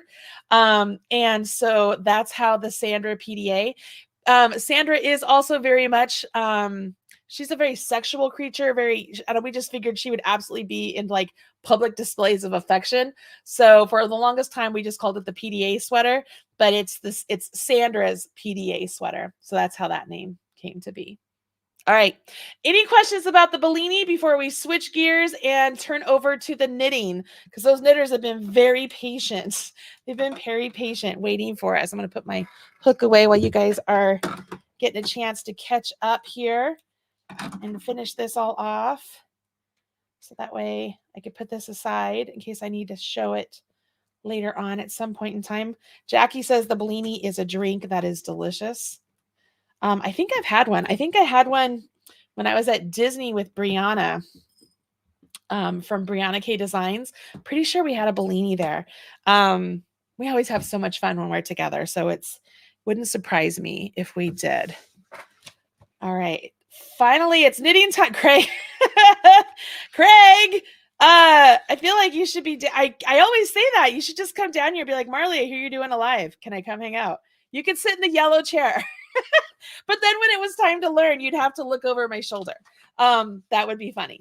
Laura, I'm glad it's been fun. Hopefully it's been informative as well. So that way you can be ready to go when we start next Friday. We're going to talk about, how you're going to jump in with the sweater, what amount should you have done to be able to complete it in the 5-week section. And so we'll tackle that. Let's see here. I was going to have I have an actual stapler, you guys. Should I staple it? I probably shouldn't. I don't even know if it will. This is like, oh, it did it. How many pages is this? 29. So the Bellini sweater is 29 pages long. Absolutely worth getting the ad-free PDF if you guys are interested. Plus, I'm not going to lie, it's a great way to support your favorite designer. And you'd have this whenever you want. And at 25% off, I think it makes it like $7 or $7.50. I can't remember, but it's a great price. Okay, that's it for the crocheters. We're getting over to the knitting. All right, so we're 1 hour and 26, 20, 21, 22 seconds into it, and we're going to get to the knitters now. So I want to make sure I put that in the video description. So let me pop that in there for them real quick. Let's see. Knitting demonstration. 1 minute 20. I'm going to put 27 or 1 hour, 27 minutes and 0 seconds. And that's kind of where we are right now. So people will be able to join in. 27. I just put 17, 27. Cool. We're here. Hello, knitters. How are you doing? Thank you for your patience. We just had a lot of fun with the crocheters, working through everything with them. So let me get here to my face. I don't know why it transitioned away from my face. And we're going to jump in. So we're not working on this one. I'm going to put this one aside. Woo, everything's going to fall down. Where is... There it is. It's on the floor. Okay, so this is the Sandra PDA. Sandra PDA. I know it looks short. It looks short, but it fits. You guys have all seen it on me. It fits perfectly right over the bust. It's amazing. I love it. The length of the sleeves are literally absolutely perfect. They're just so wonderful. So wonderful. Okay, so whether you're following along with the free written pattern on the website or the ad-free PDF, I will tell you the ad-free PDF for the Sandra PDA is so completely worth it. It's so many extras included in it. It's a total of 32 pages. I think it actually has more than that because we added some stuff to it from the one I have here. This is the one I was using before we added extra video content into it, but it has so much extra, including charts. Oh, that's kind of hard for you guys to see. You know what? Let's just use my hands. That's why we have it down there, right? We have the whole thing down there. Okay, so it has full charts for each size. So you can look real close to this and you can get the full chart for each size. Like it's pretty darn amazing. And those charts all have stitch fiddle links. So you can check them out there. But the Sandra PDA, let's pull this out a little here. Sandra PDA is a knit cropped sweater. It's made in 2 pieces. So you make the front and you make the back. What makes them different is the neckline right up here. It's going to make them different. So that way the back of your sweater is actually a little bit higher than the front. You want that because you want that to sit on your body correctly. If you ever put on a t-shirt on backwards and it feels like it's choking you, that's because the front has to be a little bit lower than the back. Okay. You'll have a seam right here on top of the sweater and a seam on the bottom part, on the sides here, right? On the sides. Really easy to do. This lattice is one that we chose because it's very sturdy. It has some, like, in my mind, it has like some girthiness to it. So that way it can hold up to the wear and tear of pulling it on and off, and it's not going to feel like it just is going to break open like a fishnet. You know what I mean? It looks really good. So this sweater, as I set it down, you're going to start down here with some 2x2 ribbing. And the 2x2 ribbing, the stitch count is going to be an even number divisible by 4. Okay, because you want to begin and end on the right side with knits and begin and end on the wrong side with purls. So you want and obviously I give you these numbers, but you want an even number that's divisible by 4. And that's going to be your ribbing right down here because it's 2x2 ribbing. And from there, we're going to jump into the actual stitch pattern, which probably includes over technique that maybe you've never done before. I mean, we're going to see here, it works up really nice. And as you get going, you get kind of used to it, but I am going to tell all of you right here. You guys ready for this? I'm going to tell you, I want to make sure that you don't get going along and then, because ripping this out and fixing things is tricky because of all the yarn overs and the decreases. So you must use lifelines. Okay. You must use lifelines. As you're working on a piece, you have to use lifelines. All right. If you don't know what a lifeline is, there's a link in both the free pattern and the paid for pattern. It's essentially you're putting string through live stitches that's just going to hang out there in case you ever make a mistake. It's a place you can rip back to that and put your needles in, and you have a safe place. Okay. It's your safety net. So you definitely need to use your lifelines. Okay. As you get going though, it goes relatively quickly. But it's definitely, to me, if you were to look at our concentration levels, to me, this is like a mix of like the smooth jazz concentration and the smooth jazz and the Netflix and chill. So you could probably Netflix and chill when you get up into here, when you're pretty used to it. But here at the start, you're probably only going to want to have like some smooth jazz going as you're working along. Okay. All right. So that's that. Let's take a peek down to see how you're going to choose your size. All right. So this was if you are lucky enough to have already purchased the Sandra PDA ad-free PDF, you'll know that you have a different cover here. You'll also notice that the instructions you have, or not instructions, but the amounts of videos you have here on page 7, it looks different. You have more. And that's because the videos I actually filmed for the Stitch Night pattern collection, okay, they're already linked in here. So honest to God, if you wanted to jump in right now and get started, everything you need already is already in your pattern. Everything is already there, but that's only in the ad-free PDF, right? That's only in the ad-free PDF. That is not the case with the free written instructions on the website. You do not have those video links. So in the ad-free PDF, everything you need is already in there. Probably going to have more information in those videos than what I'm going to give you right here, because they are very detailed. They were for an entire collection of patterns and course that is available in the Marley Birdhouse. You probably noticed when you bought your ad-free PDF, there was another PDF in there letting you know that, hey, this is part of a whole nother collection. If you want to purchase that collection, here's a coupon for $20 off of the collection. So what we did was, you spent money on this pattern, you get a $20 coupon to take and use for the entire collection at full price, right? You can't get a discount price and then a $20 discount. So you get $20 off the full price collection. So you end up it won't be like you paid more because you already bought one pattern. Does that make sense? So that's an option for you, but everything you need is already included. Like, that's the great thing. But let's keep going here. So this is the lovely Sandra PDA. I just explained to the crocheters how this name came to be.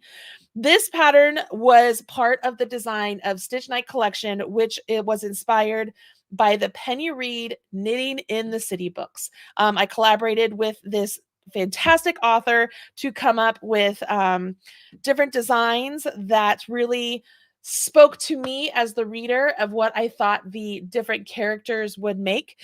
She had a special yarn made for this Kickstarter that she did. I don't think the yarn has been sent out yet, but that's okay, you guys, because this is one of the only patterns in the whole collection that uses more yarn than is provided in the Kickstarter. Because I just, in my mind, I was like, this character, Sandra, she would make a sweater. She would make something very very fashionable, very stylish, very sexy, and I just like, she definitely needs more yarn. So this is one of the patterns that actually requires more yarn than what was provided in the Kickstarter. But Sandra's book is called Loved Hack. She is, I think, a psychiatrist, a psychologist. She's fabulous. She's outspoken. She's blunt. She's sexy. She's smart. Like all the things you could imagine. And to me, this sweater is one that Sandra would absolutely wear to feel really good. And we called it PDA for public displays of affection because I don't think Sandra is afraid of that. So that's why we called it the PDA. All right, so you'll see there's already things that are highlighted here because that's what I went over when I did the gauge and stitch pattern video inside the birdhouse. But let's talk about this. So yarn we used was Madeline Tosh Vintage. Now, Tosh Vintage, it is available. Like Tosh Vintage is available. This colorway was called Sandra's Revenge. And this is the Sandra sweater, right? So this colorway is called Sandra's Revenge. So you could use any colorway you want. And you could get Tosh Vintage yarn from Jimmy Bean's Wool. If you click on that link there, or you click on the link in the free pattern, that will take you there to purchase that yarn if you want. If not, there are other yarns available. So one of the other sweaters that we made in this it was a kid's sweater. We knew that not everybody would want a kid's sweater in Tosh Vintage. And so we used We Crochet Knit Picks twill yarn. This is what I used. This is what we're going to use for our swatch today. This yarn was a great substitute for this vintage yarn. It looks a little bit thicker. Like as you're just holding it here, it's just a little bit more plump, but it worked up really lovely. It worked up really lovely. So this is a really good choice. It feels fabulous. I have another sweater that I made with this yarn, and it's delightful. There's, I mean, all sorts of affordable yarns. You could use Peyton's Classic Wool. You could use Barocco Ultra Wool. You could use, if you're looking for a non-wool option, you could try Brava. Brava would be a really good option. If you want more of like a tweedy look, you could maybe try Wool of the Andes tweed. It might be a little bit thin, but if you do your gauge swatch and you like the way it feels, go for it. So there are all of those choices. I wrote all of those in the blog post about the This or That make along, which is, the link is in the video description box below. It's also all written on the Sandra blog post where you could find that free pattern as well. Okay, knitting needles. Beauty of working with worsted weight yarn is we get to use larger needles. So size 8 needles. I suggested a 32 length, so that way it would accommodate the number of stitches that you will have on there, especially once you start adding for your sleeves. If you have interchangeables, you can clearly change out the length of your needle as you need to. You'll need a spare needle for the 3 needle bind off. Okay, not difficult to do. And then just as this says, you're going to work the whole thing straight, but you need the circular needles to accommodate the number of stitches. The gauge here, this is a gauge that you want to take on a blocked swatch. Okay, I probably should have written blocked there, but it's 16 stitches and 23 rows in the Holy Knit pattern is 4x4. So as you work up your swatch, you want to make sure that you're counting out all of your stitches and such. So I would just keep track of how many rows you do on your swatch and how many stitches you have, so that way you know exactly what's what as you're going along. But that is a blocked gauge. So yeah, you have to block your piece. Because if you get that before blocking, then by the time you go to wear your piece, it's going to be kind of droopy. And can I just be blunt? It's going to be You're gonna have droopy boobs. And I don't want droopy boobs. It's why it's supposed to be a little bit snug.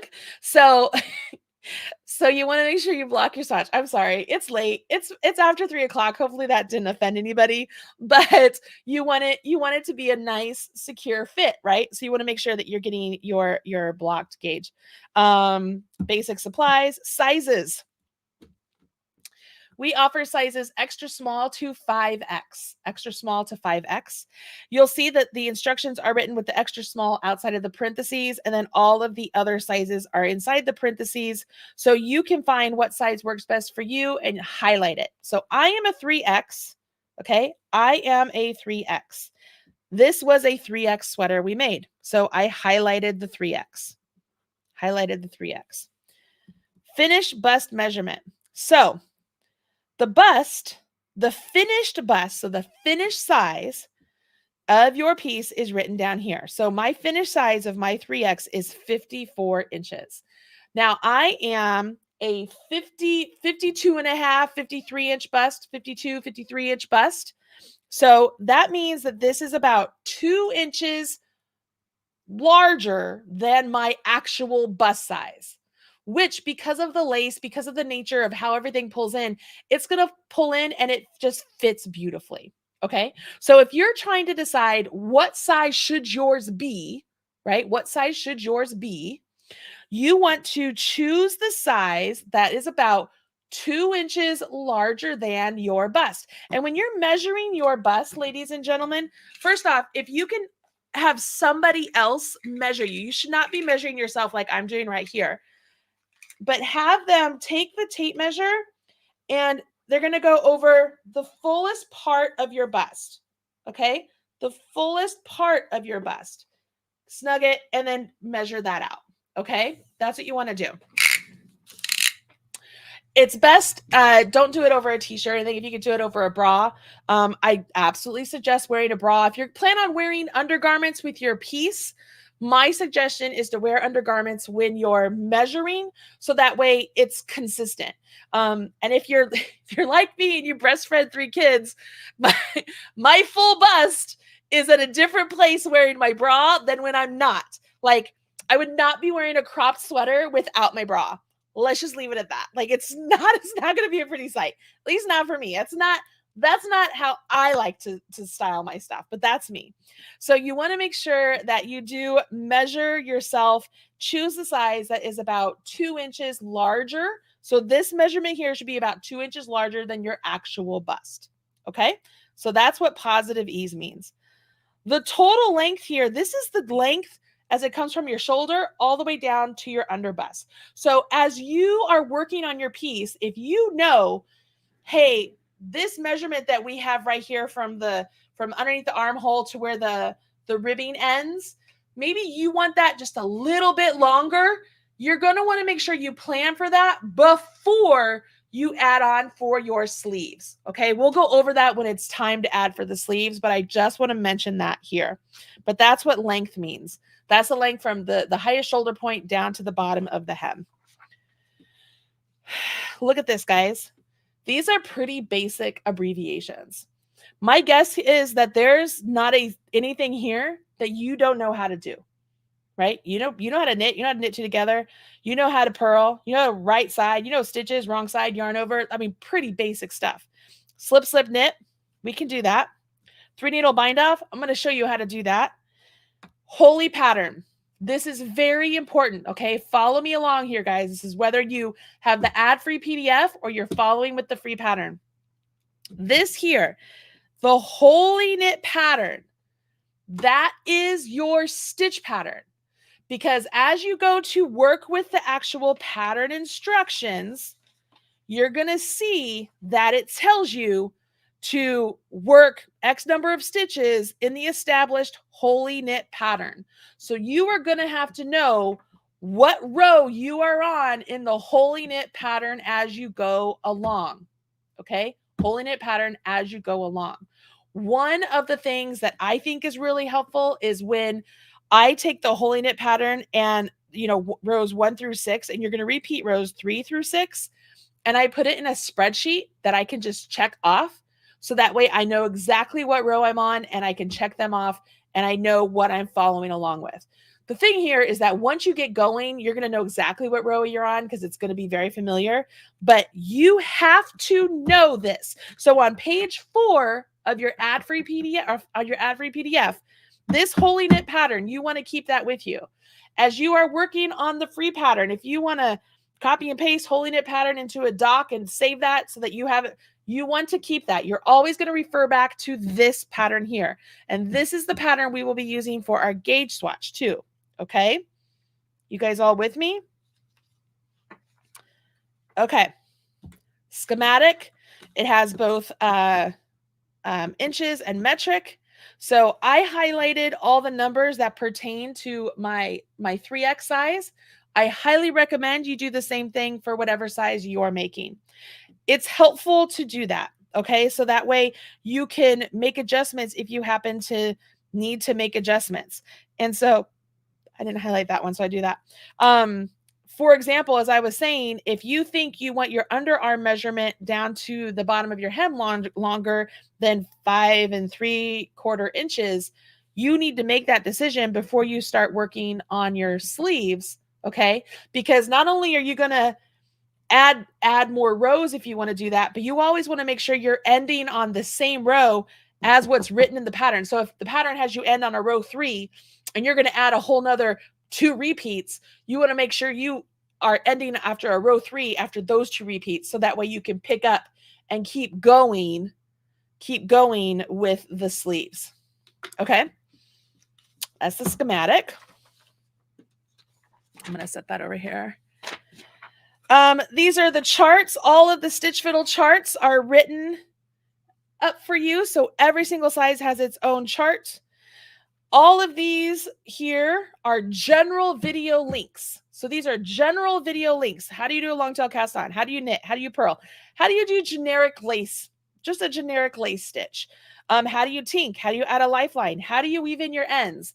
And then you'll notice on your new ad-free PDF, it also has demo, like demonstration, gauge swatch, or introduction, or seaming, or I don't know what else it has, but it has like, I think it's 5 or 6 videos that are actual full-on videos that you could watch. It's a make along. They're already added into your ad-free PDF. You can follow along with your notes. And then this is where the pattern starts. And this is just what I was telling you. When you go to work your pattern, it'll tell you how many stitches to cast on. You're going to work in your knit 2, purl 2 ribbing.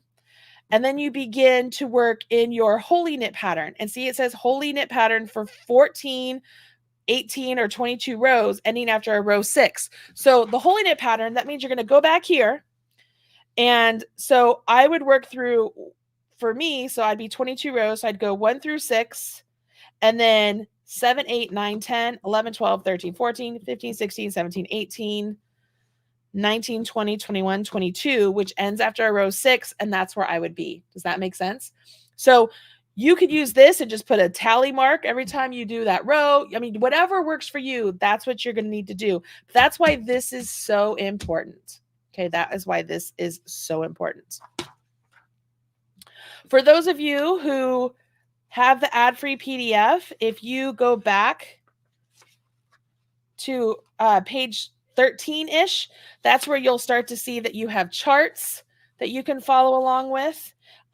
You'll also see beyond that you have full on, there's charts everywhere. There's charts everywhere. So, I mean, we spent a lot of time and a lot of money, a lot of resources to make this pattern absolutely amazing. And we really hope you guys like it. We really hope you guys like it. Okay. So any questions right now about choosing your size for the Sandra PDA? Choosing your size for the Sandra PDA. While you guys are talking amongst yourselves, I am going to get my stuff ready for the gauge swatch.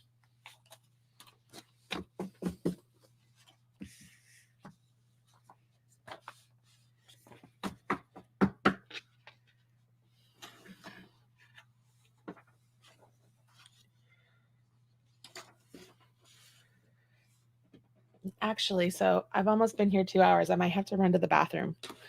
Would you guys mind if I ran to the bathroom just really quickly?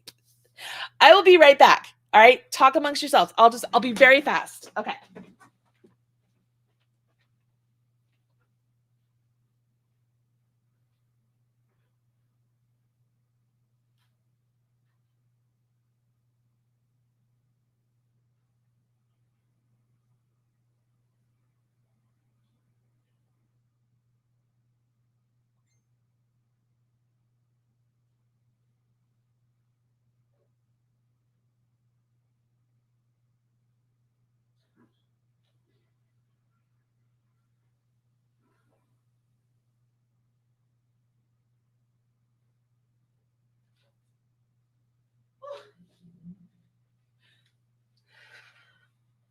Okay, that was fast. You guys see that?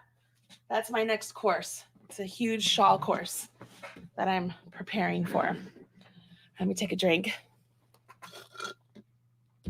Okay, thank you. Woo! Nice relief. Okay, so let's use the pink yarn. Where'd my knitting needles go? I swear I just had them. Oh, they're underneath the pattern. I put the pattern right on top of them. And set that aside. I want to make sure we're going to cast on 22. Let me make sure. 1, 2, 3, 4, 5, 6, 7, 8, 9, 10, 11, 12, 13, 14, 15, 16, 17, 18, 19, 20, 22. We're going to cast on 22 stitches. Alrighty. That all out of the way. Let's put this down here. Whew. All right, here we go. So for our gauge swatch, we're going to cast on 22 stitches, and we're going to start off with our knit 2, purl 2 ribbing, because I want you to build your gauge swatch off of your ribbing. Okay, so grab the needles you plan on using for your sweater and grab the yarn you plan on using for your sweater. Unless you just want to work with some yarn to get used to the stitch pattern first, that's totally different. But if you're doing your actual gauge swatch, make sure you're using the exact needles and yarn you plan on using. Okay. Now I like a long tail cast on, so that's what I'm going to use. So I'm going to cast on 22. So let me get it in focus. Here we go. 1, 2, 3, 4, 5, 6, 7, 8, 9, 10, 11, 12, 13, 14, 15, 16, 17, 18, 19, 20, 21, 22. All right. Turn your work. Now, when you're using the long tail cast on, you turn your work. This does make the bumps show up. And I do have you turn your work, and I have you make this the right side of your work. If you don't like that, that's totally fine. You could make this the wrong side of your work. You would just have to make sure that you're going to jump in with your, make this the wrong side. So you would start off with purl 2, knit 2, purl 2, and then go over. And make sure you do it for the front and the back of your sweaters if that's what you decide to do. But for the swatch here, I'm going to just keep it as is, and we're going to jump into the pattern. So we will knit 2 stitches, knit 1, knit 2, and then purl 2. Purl 1, purl 2. Knit 1, knit 2. Craig, are you here? Are you going to make this for Ashley? Purl 2, because I think she would look great in this. Knit 1, knit 2, purl 1, purl 2, knit 1, knit 2, purl 1, purl 2, knit 1, knit 2, purl 1, purl 2, and then make sure you end with knit 2. You will know quickly if you get off track, because whatever you start with, you should be ending with that. Okay. And then as you get going, you're going to see you should have columns of knits and columns of purls. So that is the right side. So I turn my work, do my wrong side. I can see purls immediately, right? I see those purl bumps. If you're a new knitter, do not pull this up like so. That will give you an extra stitch you do not need. Make sure you actually see your purl bump there. We're going to purl 2, purl 1, purl 2, knit 1, knit 2. You guys with me? So we're just going to do a couple rows of this. If you're doing this for your actual swatch, I would do several rows of the ribbing actually. I would do I would do as many rows as what's written in the pattern that you're supposed to do, but that's me. You don't have to do that if you don't want to. But for me, that would just give me a better idea of, how many rows, what it's going to look like. Am I getting the right measurements? But that's totally what I do when I'm designing. So you can decide what you want to do. But that's what I'm going to do. That's what I would do. That's what I did.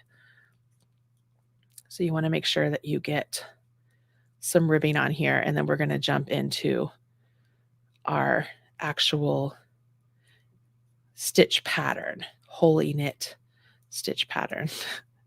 Doesn't that make you laugh? It's like, holy knit, Batman. It made me laugh. It cracked me up. I'm going to keep going here. My knitters are like, oh, it took so long with the crocheters. I'm not here. I'll catch the replay. Totally understand. I get it. All right, so this would be the wrong side. I'm going to do wrong side, and then I'm going to jump into the lace pattern to get you guys going with that.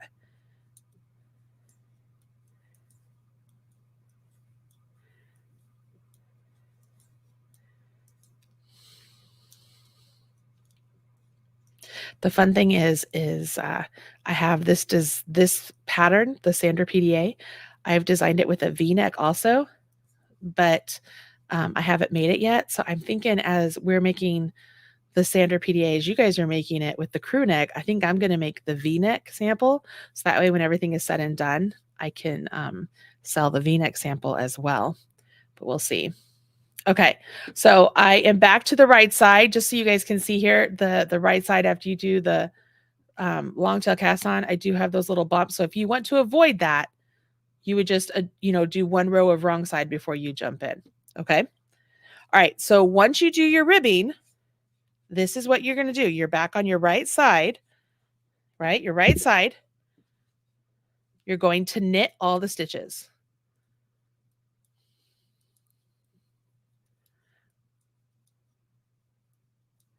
Julia, I'm glad disaster was averted.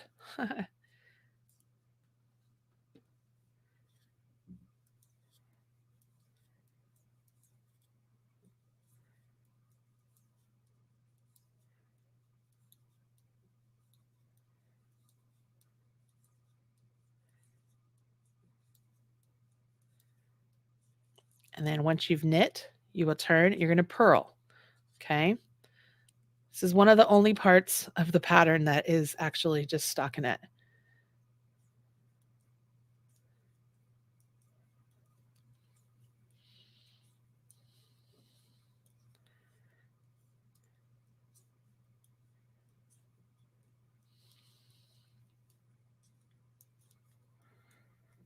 So again, just as we get going here, because I will mention this when we're working on, the first week, but whatever you do on your ribbing, you want to make sure you make note of it, because you're going to want to do it on the front and the back. You want them to match. Okay. It is 3:48 p.m. Well, 48 p.m. Somebody just asked. Okay, so you knit a row, purl a row. What we're getting ready to jump into is row 3, and this is the start of your repeat. So rows 3 through 6, that's what you're going to repeat. Okay, so this is row 3 right here. You're going to knit 3, knit 1, knit 2, knit 3. And now you'll see there's a star. So that means that's where you're repeating from. You're going to SSK. So you can slip one as if to knit, slip one as if to knit, take your left hand needle, put it in the front leg of those 2 stitches you slipped, and knit them together. That's an SSK. Now you're going to yarn over twice. yarn over your hook once, put your finger on it, yarn over your hook again. That's twice. Okay. Now you knit 2 together. Go into the second stitch and then the first stitch and knit them together. And that's your repeat. Now I'm going to show you the SSK again, and I'm going to show you how I do my SSK just a little bit different, and it's really super simple. You guys ready? So we did our knit 2 together. So we have to SSK. I slip the first one as if to knit, and I don't slip that one. I put the first one, like I take my left hand needle, put it in the front leg of that first one to put it back on there. And then I go into the back leg of both of those and knit them. So I only slip my very first one. Yarn over twice, 1, 2, and then knit together. Knit 2 together.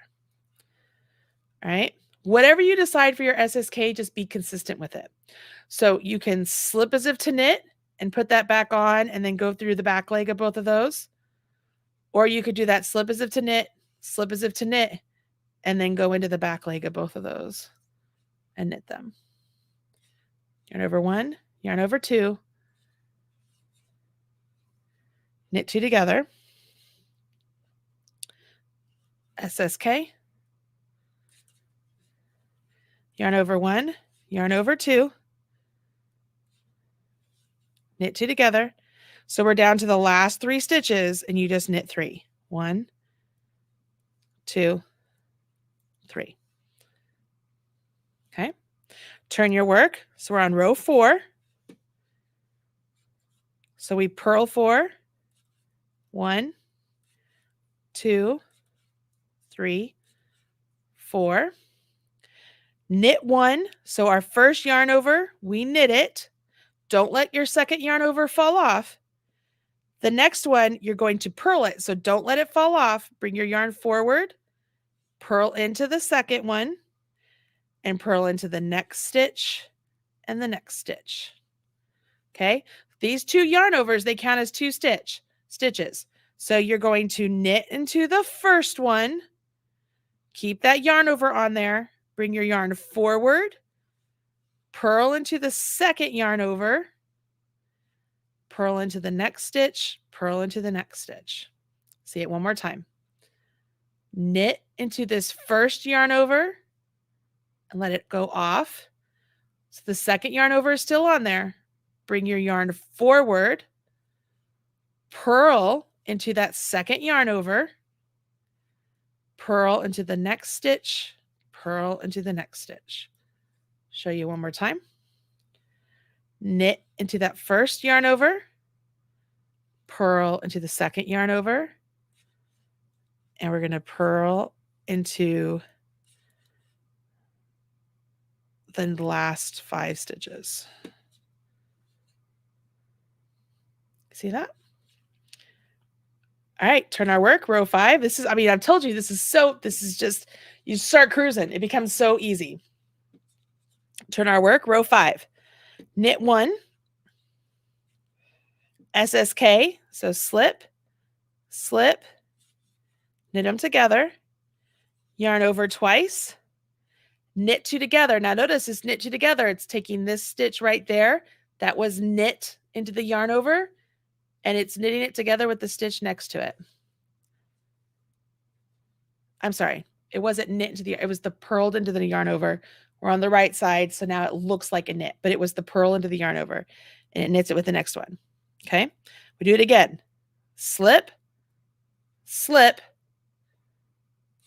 knit those together, yarn over twice, take this stitch there from the yarn over and knit it with the next one with the knit 2 together. And then this is the other yarn over stitch, right? You slip, slip, knit them together, yarn over twice, and go through those. So knit 2 together. See that? See how it's working up? They're just so pretty. Okay, so that's a knit 2 together, slip, slip, knit. My yarn over twice is essentially going between those 2 knits there, right? Yarn over, knit 2 together,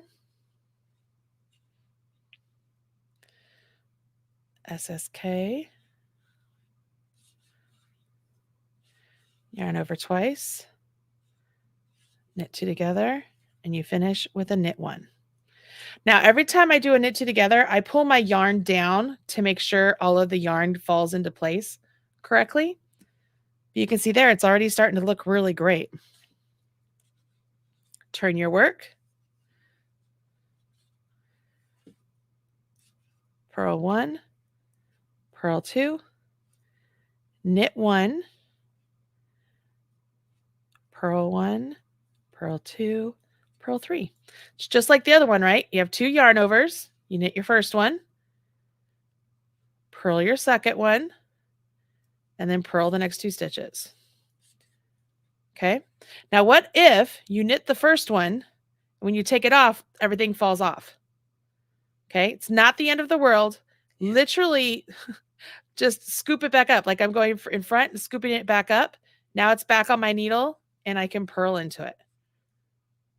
And then purl the next 2. Okay. Knit 1, purl 1,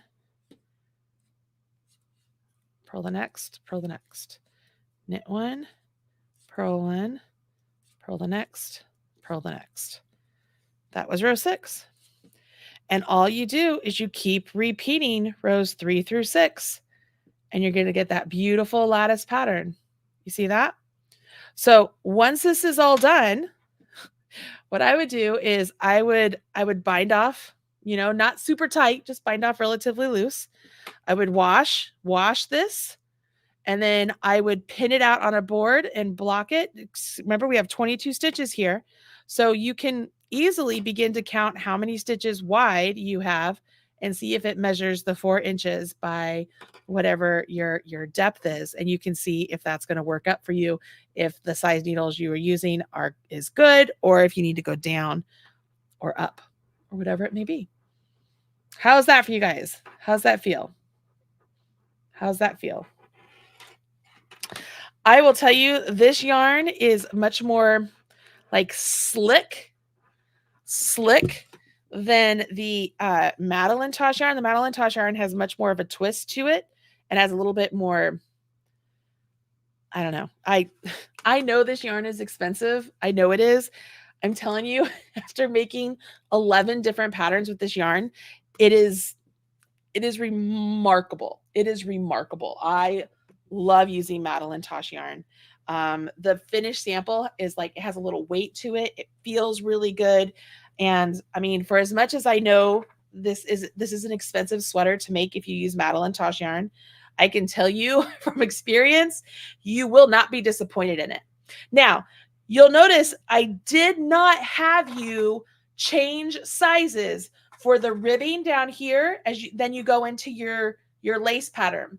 If you're somebody who likes to have your ribbing a little bit tighter than this, then you absolutely could change needle size. You can see mine comes in a little bit. But if you're like, I just don't like the way that feels, maybe you want to go down a needle size for the ribbing and then go back to a larger size for the lace, you absolutely could do that. There's nothing preventing you from doing that at all. There's nothing prevent you from doing that at all. That would actually be a very easy thing to do. It was something I considered doing, but chose not to in the end. But like we still use size 8s for the cuffs and the ribbing and the collar. But you can see here, that's the lace bit. I mean, it comes out so pretty. It's so stinking pretty. I love it. I love it. Look at that, knitters. That took like no time at all. That took no time at all for us. So I do want to remind all of you that the ad-free PDF, let me put this away here. The ad-free PDF is 25% off for a limited time. So just until the end of the month, end of August, we have the ad-free PDF 25% off in the Etsy store. It is regularly $13 at the store. So 25% off of $13. Guys, it's like its own little book. Couple that with all of the instructions you're getting. I mean, it is a steal. You know what happened to me today? I'm just side note. I went to Subway today and I got a sandwich, chips, and a drink. It was $17. $17. I was like, wow. I didn't even leave a tip right? I feel like Subway, you're going in, you're like, you don't leave a tip. I'm the one doing the work here. Like, this is, you're doing your work, I'm doing my work. This is what it is. It was $17. So I know that the 3 minutes it took to get my sub sandwich and pay $17 for, this took way longer than 3 minutes. And the price that's included with this, or is price that's for this, is like, it is a steal when you compare it to Subway. I mean, that's crazy. $17. I couldn't believe it. You can tell I was shocked. I was like, I can't believe I just spent $17 on Subway. But anyways, this pattern is for sale in my Etsy shop. If you pay full price, it's $13. If you get it during the discount time, it's 25% off. When you purchase this pattern, as I mentioned, you get a PDF that also gives you a discount code for the Stitch Night collection, should you wish to have that. If you want to take a look at that, just go to marleybirdhouse.com and you'll see that Stitch Night is in there. You can learn everything you want to learn about Stitch Night and see if it's something you might want to get. And then use your, follow the instructions in the PDF and with your coupon, and you'll buy it inside of Marley Birdhouse with your coupon to get $20 off if you're interested at all. Okay, guys, that's it for me. This has been 2 hours. I can't believe we made it this far.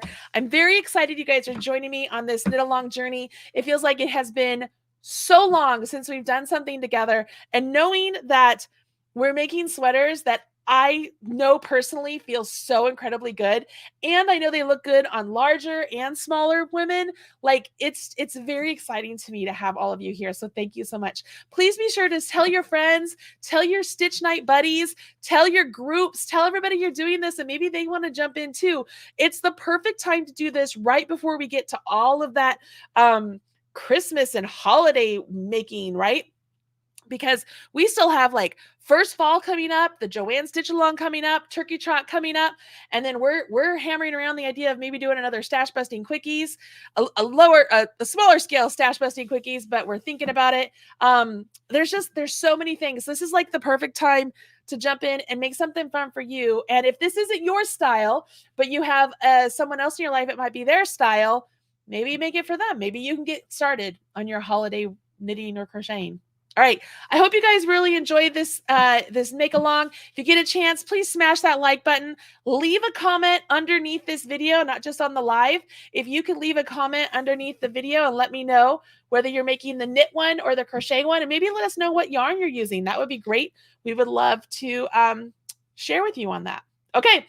That's it for me, everybody. I'll talk to you later. Bye.